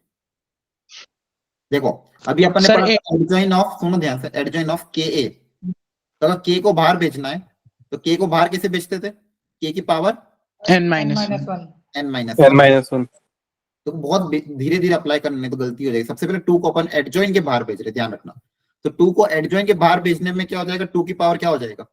2 स्क्वायर हाँ n कितना है, तो 2 का square times adjoint of a आया ना, और यस इसका सर क्या है? इसका होल स्क्वायर है इनटू डिटरमिनेंट ऑफ b का स्क्वायर। अब वापस ध्यान से देखो, अब ये एक मैट्रिक्स है और ये कांस्टेंट है, तो अब कौन सी प्रॉपर्टी अप्लाई होगी, ये वाली, a times determinant of a। अब ये k को अगर बाहर निकालना तो कैसे बाहर निकालते थे, k की पावर n, याद आ रहा है, ये मैट्रिक्स डिटरमिनेंट वाली प्रॉपर्टी। अरे बोलो। सर हाँ सर डेटरमिनेंट ऑफ ए तो दे ही रखा है, डेटरमिनेंट ऑफ 2a निकालेंगे वो 1 आ जाएगा, पूरी टर्म खत्म। डिटरमिनेंट ऑफ a तो दिया हुआ है, डेटरमिनेंट ऑफ 2a निकालेंगे तो 1 आ जाएगा। अच्छा ठीक है, डिटरमिनेंट ऑफ a दिया हुआ तो डिटरमिनेंट ऑफ 2 1 आ जाएगा, ठीक है वो भी है। लेकिन मान लो यहाँ पे अगर मान लो वो इसको बाहर निकालना, फिलहाल इसको सॉल्व करो, इसको बाहर निकाला तो बाहर कैसे निकालोगे, k की पावर n बन के बाहर आएगा ये, यस सर तो 2 की पावर 2 मतलब 4 है मान लो अभी, तो 4 की पावर क्या बन के बाहर आएगा, 3। Yes sir adjoint of a का डिटरमिनेंट का whole square into determinant of b का स्क्वायर। अच्छा 4 cube adjoint of a, adjoint of a का क्या होता है फॉर्मूला, डिटरमिनेंट ऑफ a की power n-1 yes sir into determinant of b का स्क्वायर। अभी स्क्वायर को अंदर भेज देना, तो 4 की पावर 6 डिटरमिनेंट ऑफ a की power 4 into determinant of b का स्क्वायर, ये फाइनल आंसर आएगा। अच्छा डिटरमिनेंट ऑफ a दिया हुआ, डिटरमिनेंट ऑफ b कैसे निकालेंगे, सर ए और बी जो है उसमें हाँ यहाँ डिटरमिनेंट से कर दें, यहाँ पे दोनों तरफ डिटरमिनेंट ले लें, यस सर ठीक है, और डिटरमिनेंट अलग अलग हो जाते हैं प्रोडक्ट में। आइडेंटिटी का डिटरमिनेंट कितना आता है 1, तो डिटरमिनेंट ऑफ b की वैल्यू कितनी आ जाएगी 8। ये पता है, ये पता है, ये पता है, वैल्यू पुट अप कर देना, क्लियर है। तो यस कभी भी सर ये लंबा चौड़ा सा आता है, इसको कुछ मैट्रिक्स मान लो, फिर अलग अलग करके सॉल्व कर लेना, ठीक है। सेम यहाँ पे भी, चलो जल्दी से ट्राई कर लो एक बार, 2023 का क्वेश्चन था, पहले सिंप्लीफाई कर लो इसको।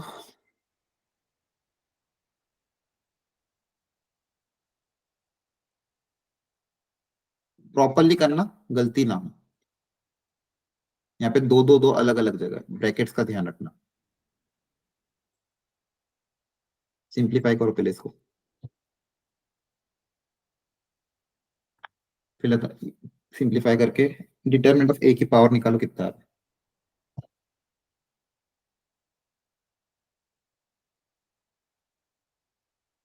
अभी सिखाया था वैसे सोच लेना, कुछ मान लो इसको,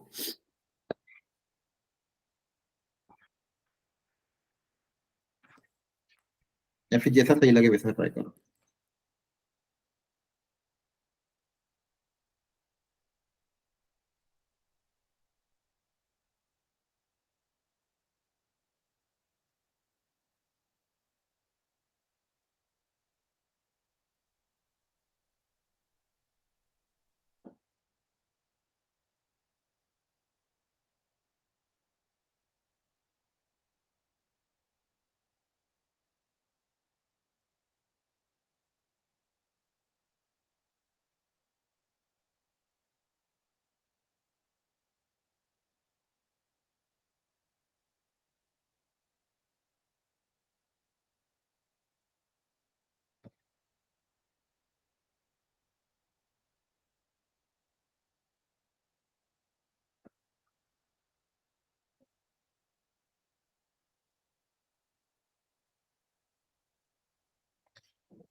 चलो बताओ आंसर क्या है।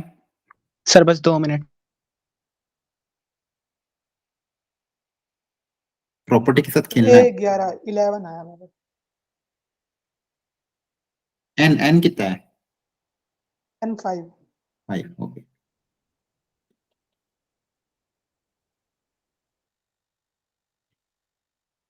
ठीक है बाकी लोग समझो, देखो आप भी अपना तरीका बता देना सबसे पहले। अगर मान लो यहाँ पे पूरे पे डिटरमिनेंट लगा, twice of adjoint of twice of this, अब है ना एक एक करके सॉल्व करना कभी भी। सबसे पहले अगर मान लो इस 2 को आपको हटाना, तो 2 को हटा, यहाँ पे मैं प्रॉपर्टी लिख रहा हूँ, 2 को हटाने के लिए प्रॉपर्टी हमने देखी थी एडजॉइन ऑफ के ए। तो k को अगर बाहर निकालना है तो k की पावर n-1 बन के बाहर आता है, यही था ना, बोलो। Yes sir. ठीक है, तो यस सर। n यहाँ पे हमारे पास 3 है, order of the matrix n मतलब 3 है, तो ये 2 की पावर 2 बन के बाहर आएगा। ठीक है, यस सर। तो मैं लिखते जा रहा हूँ, कहीं मिस्टेक हो तो मुझे बता देना। Choice of adjoint of this, और 2 और 2 की पावर 2 बन के बाहर आ जाएगा एडजॉइन ऑफ ए। तो ये इससे तो 2 से अपन इसका निवारण हो चुका है। अब ये 2 की पावर कितना है, 3 है, मतलब बेसिकली 8। Yes sir. अब इस 8 को भी बाहर निकाल ले। Yes sir. ठीक है, ये भी तो एडजॉइन ऑफ के, बेसिकली ये एडजॉइन ऑफ के टाइम्स ये नया के है और अंदर कोई मैट्रिक्स है, नहीं पर वो ए नहीं है ना, सॉरी, नहीं रुको, यहाँ पे बाहर निकालने से कुछ फायदा हुआ क्या, यहाँ पे एडजॉइन है ये के टाइम्स है। सर फिर अब एडजॉइंट ए को खोल लेते हैं ना अंदर। सर निकल तो जाएगा। नहीं, यहाँ पे अगर हाँ कोई मैट्रिक्स, हाँ 20 को बी नाम दे देते हैं तो भी हो जाएगा काम। अगर ये कोई नया मैट्रिक्स है एडजॉइन ऑफ 4 भी, हाँ निकल सकता है, कोई दिक्कत नहीं है, उसका भी ऑर्डर सेम ही है। तो ये कितना है, 8 है ना, तो 8 की पावर n-1 मतलब क्या बन के बाहर आएगा ये, 2 की पावर 6 बना लो। 8 की पावर 2। सही है। Yes sir. ठीक है, जैसा भी समझना हो, यहाँ पे एक जो कांस्टेंट है k की पावर n-1 बन के बाहर आएगा, तो k का स्क्वायर बन के बाहर आ जाएगा, तो यहाँ पे बचेगा एडजॉइन ऑफ ए। ठीक है, एक एक करके अपने पहले कांस्टेंट को बाहर निकाल, पहले इसको बाहर निकाला 2 की पावर n-1 बन के, फिर इसको भी बाहर निकाला 2 की पावर n-1 बन के। ओके, अब यहाँ पे कौन सी, अब ये तो एक मैट्रिक्स है, यस सर। और यहाँ पे कांस्टेंट, अब यहाँ पे डिटरमिनेंट वाली प्रॉपर्टी यूज होगी, तो ये प्रॉपर्टी 1। सेकंड प्रॉपर्टी कौन सी यूज होगी, determinant of k times a वाली, यस तो जो k की पावर n बन के बाहर आता है सर। है ना, तो यहाँ पे ऑर्डर अगेन 2 इंटू 8 की पावर 2 की होल पावर n मतलब 3 बन के बाहर आएगा, और डिटरमिनेंट ऑफ एडजॉइन है ना। Yes sir. यस ये तो ऑलरेडी अपन ने भी सीखा था, तो ये बेसिकली कितना हो जाएगा, बेसिकली ये कितना हो जाएगा, यहाँ पे अंदर 2, सर 3 कैसे हो गया। हाँ जो भी देख लेना, डिटरमिनेंट ऑफ a की पावर n-1 का होल स्क्वायर, n-1 मतलब 2 का स्क्वायर इट इज 4। क्लियर है, यस सर। कंपेयर कर लेना हो गया सॉल्व।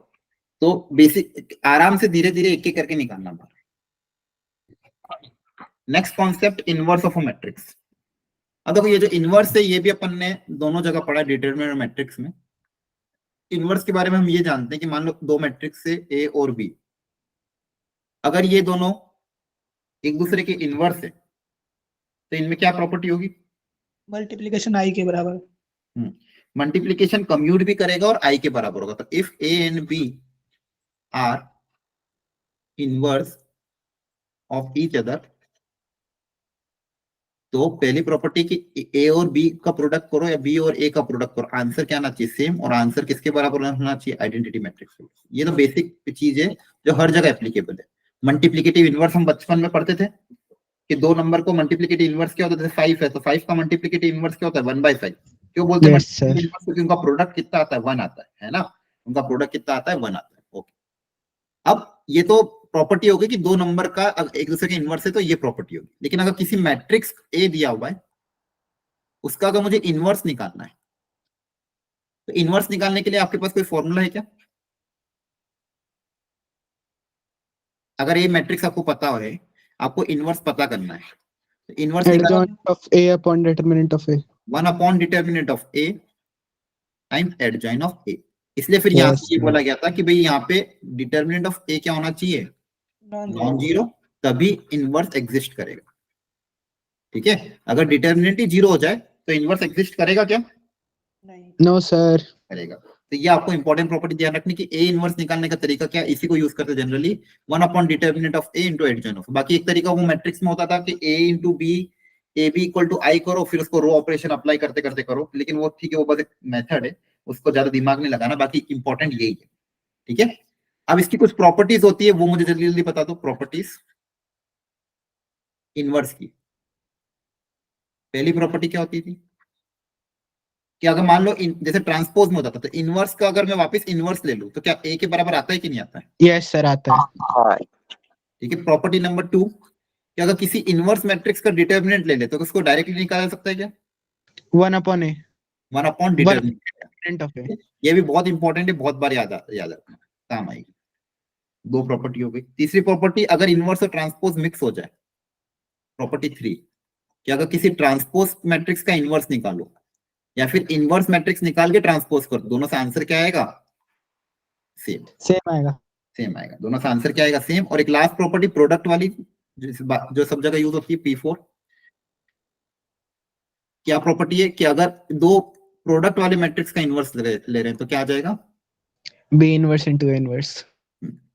ओके, क्या यहाँ तक सबको समझ में आ रही चीजें? Yes sir. Okay great.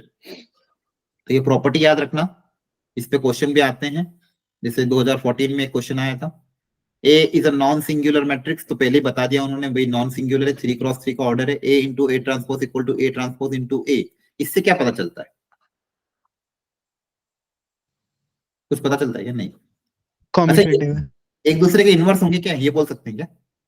नहीं जरूरत नहीं है। अगर ये आई के बराबर होता तो इनवर्स होता, याद रखना। क्लियर है? डायरेक्टली इनवर्स मत बोल देना, ठीक है। और बी बोला है A inverse into A transpose, तो बी ट्रांसपोज की वैल्यू क्या होगी? कर लोगे? Yes sir. बताओ ABCD answer, 30 second.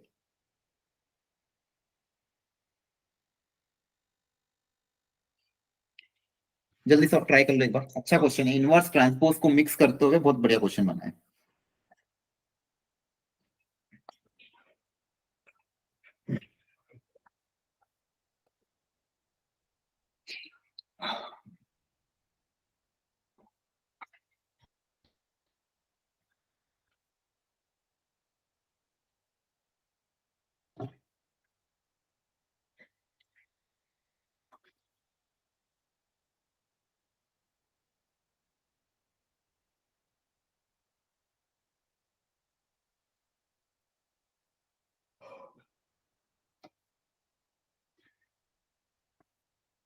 Sir I आ रहा है।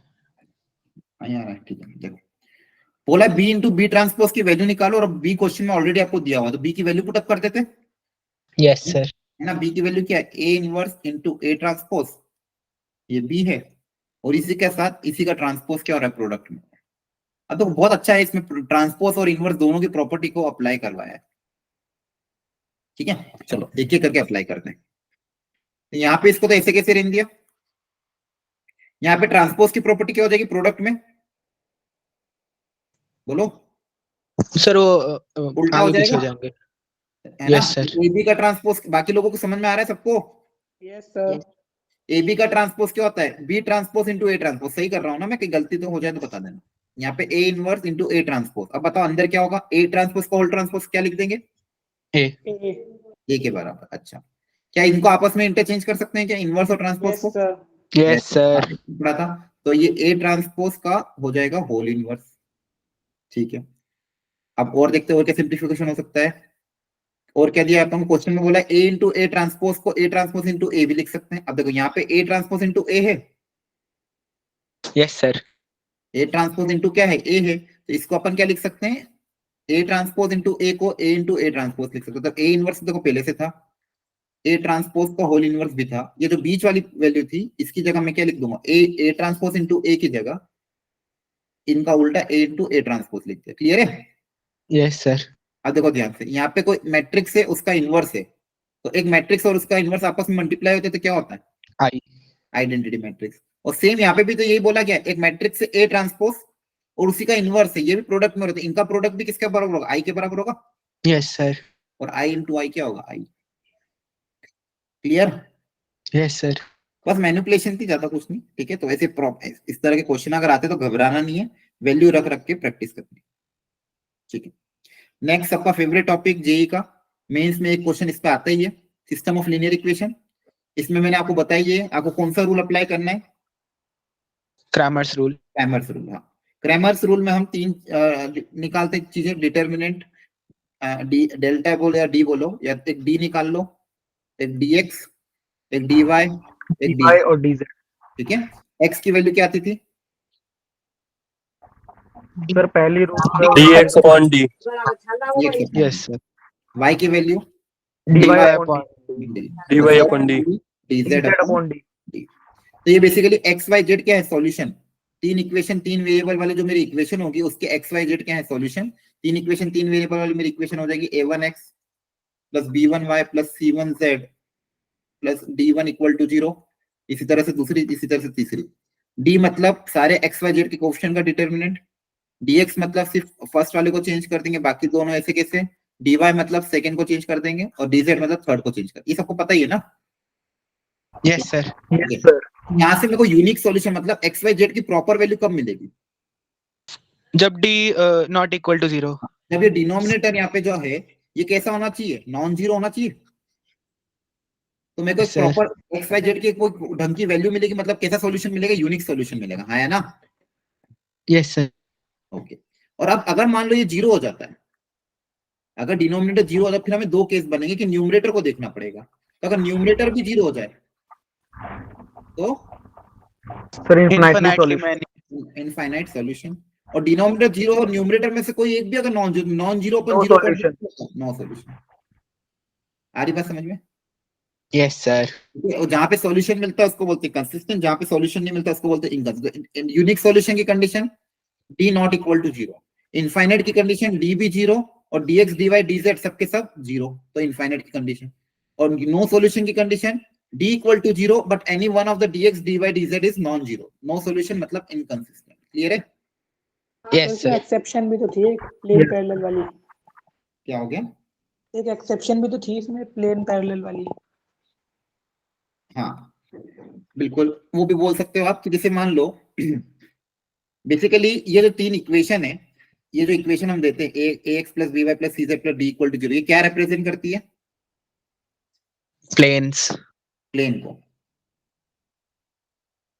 ठीक है, अब प्लेन मतलब आप समझते हैं मतलब आपका जो पेज वगैरह हो गया, तो इसमें इनफाइनाइट सॉल्यूशन कब आएगा, सर जब तीनों प्लेन एक लाइन को कट करें। हाँ मतलब प्लेन जब आपस में तीनों प्लेन आपस में इस तरह से इंटरसेक्ट करें कि वो तीनों की तीनों एक लाइन पे मीट करें, है ना। जैसे एक लाइन, एक प्लेन ये हो गया P1 पहली इक्वेशन, दूसरा प्लेन हो गया P2 और मान लो यहाँ पे तीसरा प्लेन बना दिया P3, है ना। यस सर इस केस में मुझे सॉल्यूशन मिलेंगे इनफाइनाइट सॉल्यूशन मिलेंगे, और नो सॉल्यूशन कब मिलेंगे, तो जब पैरेलल होंगे प्लेन। एक प्लेन ये रहा मान लो, दूसरा प्लेन ये रहा, और तीसरा प्लेन को भी कैसा होना पड़ेगा, पैरेलल के, वो कहीं और हो सकता है। कहीं भी हो सकता है। तो पैरेलल होना चाहिए। अच्छा मान लो कहीं और हो गया तो अभी नो सॉल्यूशन।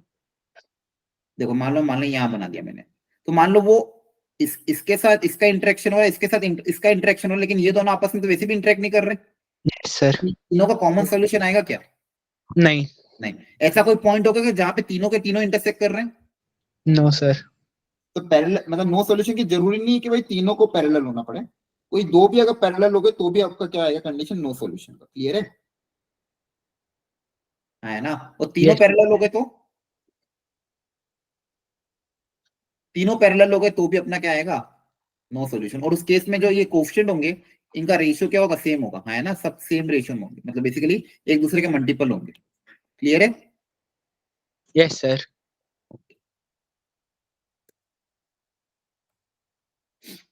ऐसे क्वेश्चन बहुत सारे आते हैं, इसमें ऐसा कुछ अलग नहीं है जो आपको करना है, इसके मेंस लेवल पे ऑलरेडी अपन ने बहुत बार इसको क्वेश्चन किए हुए हैं, आई होप आप लोगों को ये सब चीजें पता होगी। यूनिक सॉल्यूशन की कंडीशन क्या हो जाएगी, डी नॉट इक्वल टू 0। ठीक है, तो डी नॉट इक्वल टू 0 कर देना, के आ जाएगा। ठीक है, इनकंसिस्टेंट नो सॉल्यूशन। ठीक है, तो D equal to 0, delta not equal to 0। Clear है। यस इनफाइनाइट में सबको 0 से इक्वेट कर देना, है ना, यस कर लेना प्रैक्टिस। अच्छा ये होमोजीनियस, अब होमोजीनियस में क्या होता है, D1 D2 D3 सब 0 हो गए, ये वाले जो Yes, sir. जो स्मॉलर D1 स्मॉल D2 और स्मॉल D3 सबके सब क्या हो गए, 0। तो dx dy dz निकाले तो उसमें तो एक रो तो कंप्लीटली 0 हो गई, एक कॉलम, तो इन सबकी तो वैल्यू क्या आएगी, 0 आएगी। यस सर अब अपन चार चीजें निकालते थे, अपन निकालते थे d dx dy dz, ये 4 चीजें अपन ने निकाली। अब इसके बाद मैं ये बोलता था दो केस बनते थे, या तो डी इक्वल टू 0 होगा या डी नॉट इक्वल टू 0 होगा। ठीक है, तो डी इक्वल टू 0 में हमें कैसा सॉल्यूशन मिलता था? Unique solution. Yes sir. ठीक है, तो यहाँ पे भी यूनिक सॉल्यूशन कौन सा होगा? अब D equal to 0, dx dy dz तो ऑलरेडी 0 के बराबर है, तो यूनिक Yes. सॉल्यूशन x की वैल्यू कितनी बराबर? 0 के बराबर आएगी, y भी कितना आएगा? 0 के बराबर, z भी कितना आएगा? 0 के बराबर, है ना? Yes unique sir. सॉल्यूशन मतलब एक सिंगल सॉल्यूशन मिलेगा। कौन सा सॉल्यूशन मिलेगा? x equal to y equal to 0, मतलब तीनों के तीनों ओरिजिन से पास करेंगे तो एक सिंगल सॉल्यूशन क्या हुआ? Unique solution. यूनिक मतलब समझते ना, वन। तो वन सॉल्यूशन क्या मिलेगा? x equal to 0, y equal to 0, z equal to 0। कब? जब d नॉट इक्वल टू 0 होगा, है ना? ये समझ में आ रहा है? Yes sir. इसको एक स्पेशल नाम से जाना जाता था, क्या बोलते थे? Trivial. Trivial solution. Trivial solution. तो ये वर्ड अगर यूज होता है ट्रिवियल सॉल्यूशन, ट्रिवियल सॉल्यूशन मतलब यूनिक सॉल्यूशन। यूनिक सॉल्यूशन मतलब एक्स वाई जेड तीनों की वैल्यू क्या है? 0 के बराबर। और यूनिक सॉल्यूशन है मतलब डी मेरा क्या होना चाहिए? नॉन जीरो होना चाहिए। यूनिक सॉल्यूशन है मतलब मेरा डी क्या होना चाहिए? Non zero. आगे बात समझ में? ठीक है, अब देखो, बोलो आई आई के नहीं? यस सर, आगे। Yes sir. ठीक है, अब यहाँ पे डी 0 है, dx dy dz ऑलरेडी 0 थे, तो ये कौन सा वाला केस है? ये तो इनफाइनाइट वाला केस है। इनफाइनाइट। यहाँ पे कौन सा केस है? Infinite solution. और ऐसे सॉल्यूशन को हम क्या बोलते हैं? Non trivial. Non trivial solution. यहाँ पे नो सॉल्यूशन का केस आएगा क्या? नहीं। नो सॉल्यूशन का केस आएगा क्या? नहीं, नॉन ट्रिवियल। यहाँ पे दो होमोजीनियस के केस में दो ही तरह के सॉल्यूशन होते हैं, या तो यूनिक सॉल्यूशन होगा डी नॉट इक्वल टू 0, या फिर इनफाइनाइट सॉल्यूशन होगा डी इक्वल टू 0, तो उसको हम बोलते हैं नॉन ट्रिवियल। तो आपका क्वेश्चन में वर्ड होता है नॉन ट्रिवियल, तो नॉन ट्रिवियल जहां पे भी वर्ड होता है आपको क्या करना है? डी को 0 से इक्वेट करना है। क्लियर है? Yes sir. रट लो, एकदम दिमाग में छाप लो इस चीज को। और यूनिक सॉल्यूशन आएगा तो डी नॉट इक्वल टू 0। और यूनिक सॉल्यूशन होता कौन सा है? कि तीनों एक्स वाई जेड की वैल्यू क्या आ जाए? 0 आ जाए, है ना? वो देखो एक्स वाई जेड तीनों इसको सेटिस्फाई कर रहे हैं ना। X equal to Y equal to Z 0 को तीनों के तीनों को क्या करेगा? सेटिस्फाई। तो वो आपका एक सिंगल सॉल्यूशन आ गया। क्लियर है? Yes sir. ओके, ध्यान रखना इन सब चीजों का। जैसे यहाँ पे बोला है, देखो पढ़ो क्या बोला है? The system of equation has non trivial solution. तो बताओ कंडीशन। नॉन ट्रिवियल मतलब? D is equal to 0। Non trivial मतलब जैसे नॉन ट्रिवियल बोला तो इनफाइनाइट सॉल्यूशन। ट्रिवियल मतलब यूनिक सॉल्यूशन। नॉन ट्रिवियल मतलब इनफाइनाइट सॉल्यूशन, है ना? Non trivial. नॉन ट्रिवियल मतलब इनफाइनाइट सॉल्यूशन। इनफाइनाइट सॉल्यूशन मतलब जो डी होगा वो इक्वल टू 0 होगा। डी इक्वल टू 0 करोगे क्वेश्चन सॉल्व हो जाएगा। आ रही बात समझ में? Yes sir. ओके, तो यहाँ तक आपका कंटेंट कवर हो गया। केले हैमिल्टन थ्योरम होती है, ये ऐसे तो आपके सिलेबस में नहीं है बस, लेकिन वो जो क्वेश्चन आते हैं हायर पावर वाले, जिसमें मैट्रिक्स में एक इक्वेशन होती है, पॉलिनोमियल इक्वेशन। जनरली आप ऐसे देखते हो ना, ए square plus 2a plus 5i की वैल्यू बताओ, या फिर ऐसे क्वेश्चन आते थे A cube plus 2a square minus 3a plus 4i की वैल्यू बताओ। तो वहां उन क्वेश्चन को थोड़ा सिंप्लीफाई, मतलब जल्दी सॉल्व करने के लिए ये वाली थ्योरम को यूज किया जा सकता है। ये जनरली इंजीनियरिंग में पढ़ाई जाती है, इंजीनियरिंग फर्स्ट सेमेस्टर में। ठीक है, बाकी है आसान। इसकी मदद से क्वेश्चन थोड़ी जल्दी सॉल्व हो जाते हैं। होती क्या है, बस आपको फॉर्मूला मतलब कॉन्सेप्ट को डिटेल में नहीं समझना, बस अभी के लिए फॉर्मूला याद रखना है कि हर मैट्रिक्स अपनी कैरेक्टरिस्टिक्स इक्वेशन को सेटिस्फाई करता है। सेटिस्फाई करता है मतलब उसमें अगर उसकी वैल्यू रखेंगे तो आंसर 0 आएगा, मतलब वो उसको क्या होता है? सॉल्यूशन होता है। अब कैरेक्टरिस्टिक इक्वेशन बनाते कैसे? जैसे कोई मैट्रिक्स है ए, मान लो कोई मैट्रिक्स है ए, उस मैट्रिक्स ए की कैरेक्टरिस्टिक इक्वेशन क्या होगी? वो होगी ए डिटरमिनेंट प्लस आई। नहीं, determinant of A minus x into I. ठीक है, where X is the variable. The determinant of A minus X I, और इसको इक्वल टू 0 कर दोगे तो इक्वेशन में कन्वर्ट हो जाएगी। इक्वेशन मतलब इक्वल टू 0 होता है।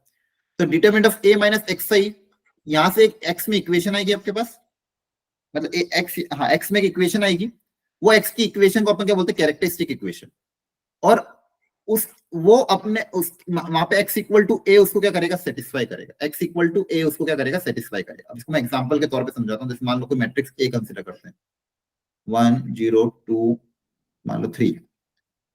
ठीक है, ये मैंने मैट्रिक्स ए कंसीडर किया, तो इसकी कैरेक्टरिस्टिक इक्वेशन मुझे निकालनी है। इसकी कैरेक्टरिस्टिक इक्वेशन निकालो एक बार। Determinant of A minus X I, तो क्या हो जाएगा? तो ए मतलब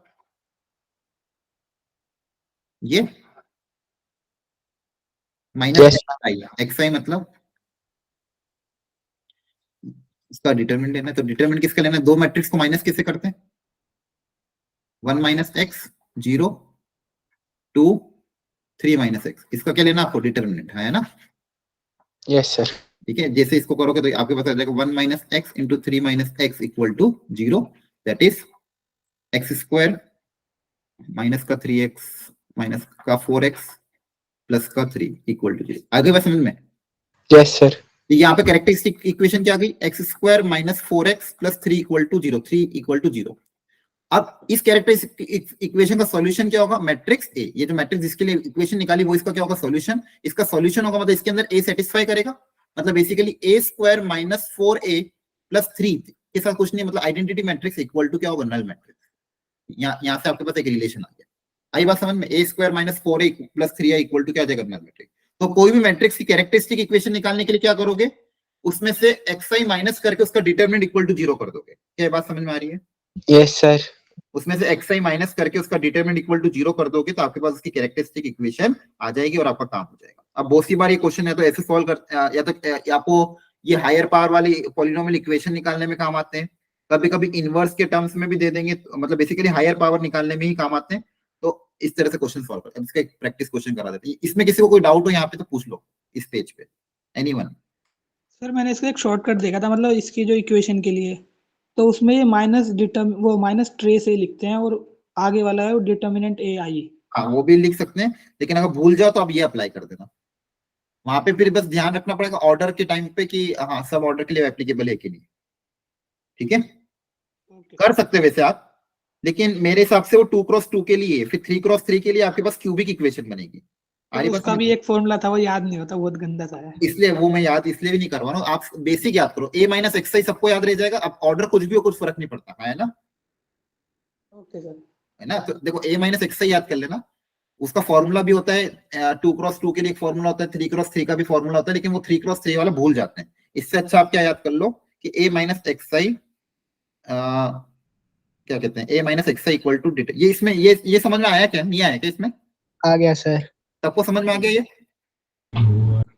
यस चलो क्वेश्चन सॉल्व करते हैं। अब देखो यहाँ पे एक मैट्रिक्स ए दिया हुआ, बोला ए इनवर्स इक्वल टू यहाँ पे A square plus C A plus D I type से कुछ दिया हुआ है ना? तो पूछा ये जो कांस्टेंट होंगे सी और डी ए क्या है? तो बेसिकली यहाँ पे पॉलिनोमियल इक्वेशन टाइप ही है कुछ ना कुछ। Yes sir. ठीक है, तो अगर पॉलिनोमियल इक्वेशन मुझे क्रिएट करनी, मतलब दिमाग में ये चमक लेना कि क्या पता इसमें केल्ले-हैमिल्टन थ्योरम इस्तेमाल हो जाए। तो सब लोग अब इसका वो इसकी कैरेक्टरिस्टिक इक्वेशन निकालो।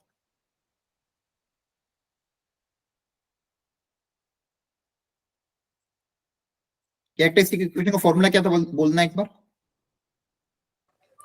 a माइनस एक्स है।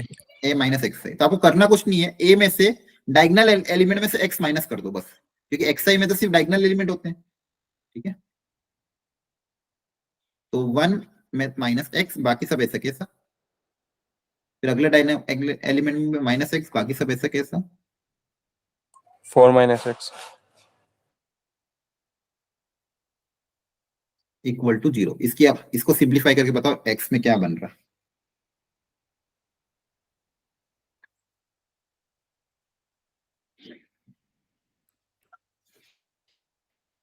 किसी का आ जाए तो बता देना क्या बन रहा है। इसकी मदद से क्वेश्चन की कैलकुलेशन आसान हो जाती है।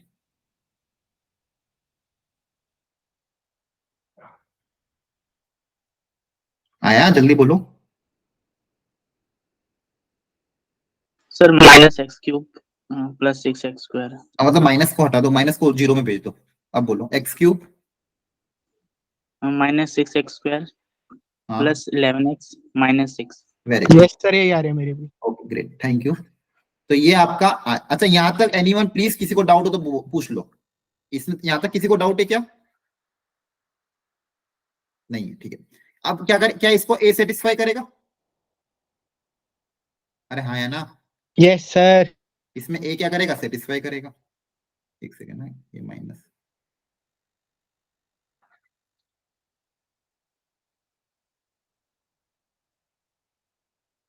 जीरो।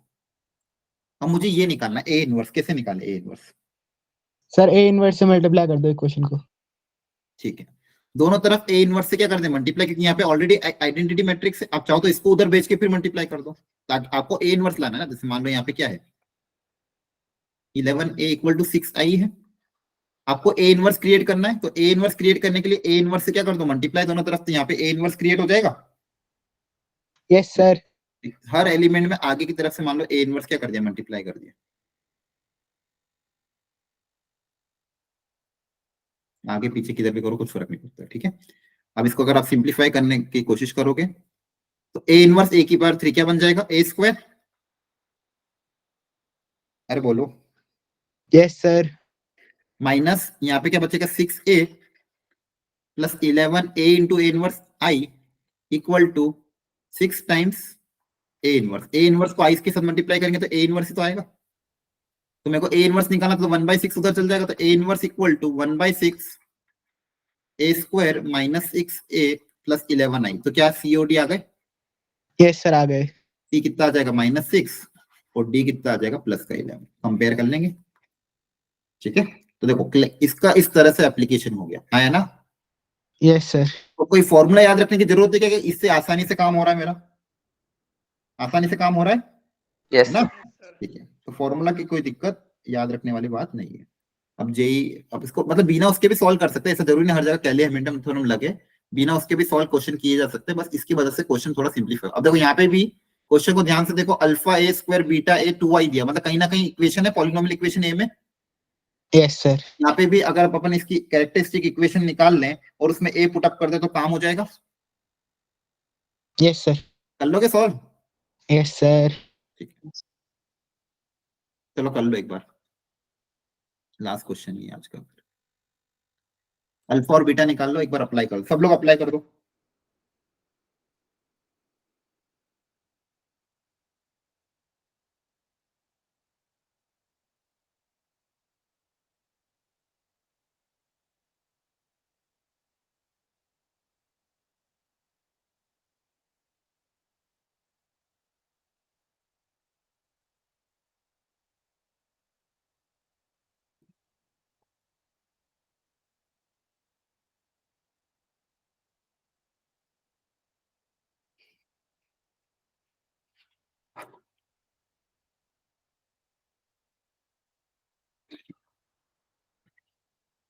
कैरेक्टरिस्टिक इक्वेशन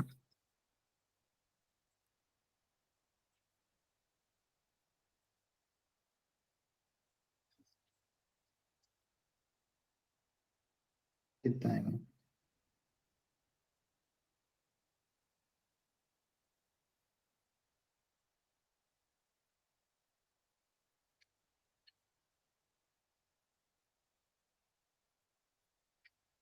चेक करना ये आ रही क्या?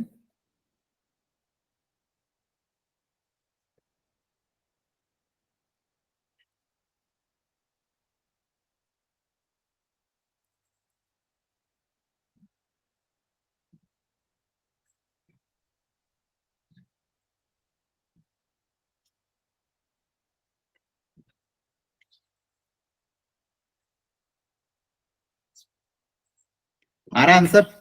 Yes sir done. चलो तो देखो मेंस एडवांस जो भी है बेसिक थ्योरी कवर हो चुकी है। ये सारे फॉर्मूले अब आपको नेक्स्ट क्लास के पहले पहले सब कुछ रटे होने चाहिए। कल मॉर्निंग वाली क्लास में हम जेई एडवांस के क्वेश्चन करेंगे, ठीक है। और जो क्वेश्चन करेंगे 15 क्वेश्चन जेई एडवांस के, वो भी मैं आपको भेज दूंगा, तो उनको एक बार आप अटेम्प्ट कर लेना। क्लियर है? Yes sir. ठीक है, तो कल क्लास 8 बजे ही होगी और कल अपन जेई एडवांस के क्वेश्चन अटेम्प्ट करके इस चैप्टर को वाइंड अप कर देंगे। Okay sir. ठीक है, तो आप ये थ्योरी आपको मैंने पढ़ा दी पूरी बेसिक थ्योरी, अब आपको उन क्वेश्चंस को अटेम्प्ट करना और कल हम उसका डिस्कशन करेंगे। ओके चलो ठीक है। और कोई दिक्कत किसी को कुछ आ रही हो तो बता दो। एनीवन? सर मुझे क्वेश्चंस में डाउट था, तो मेरे पास 2 क्वेश्चंस थे, तो मैंने सोचा आपसे डिस्कस कर लेता। हाँ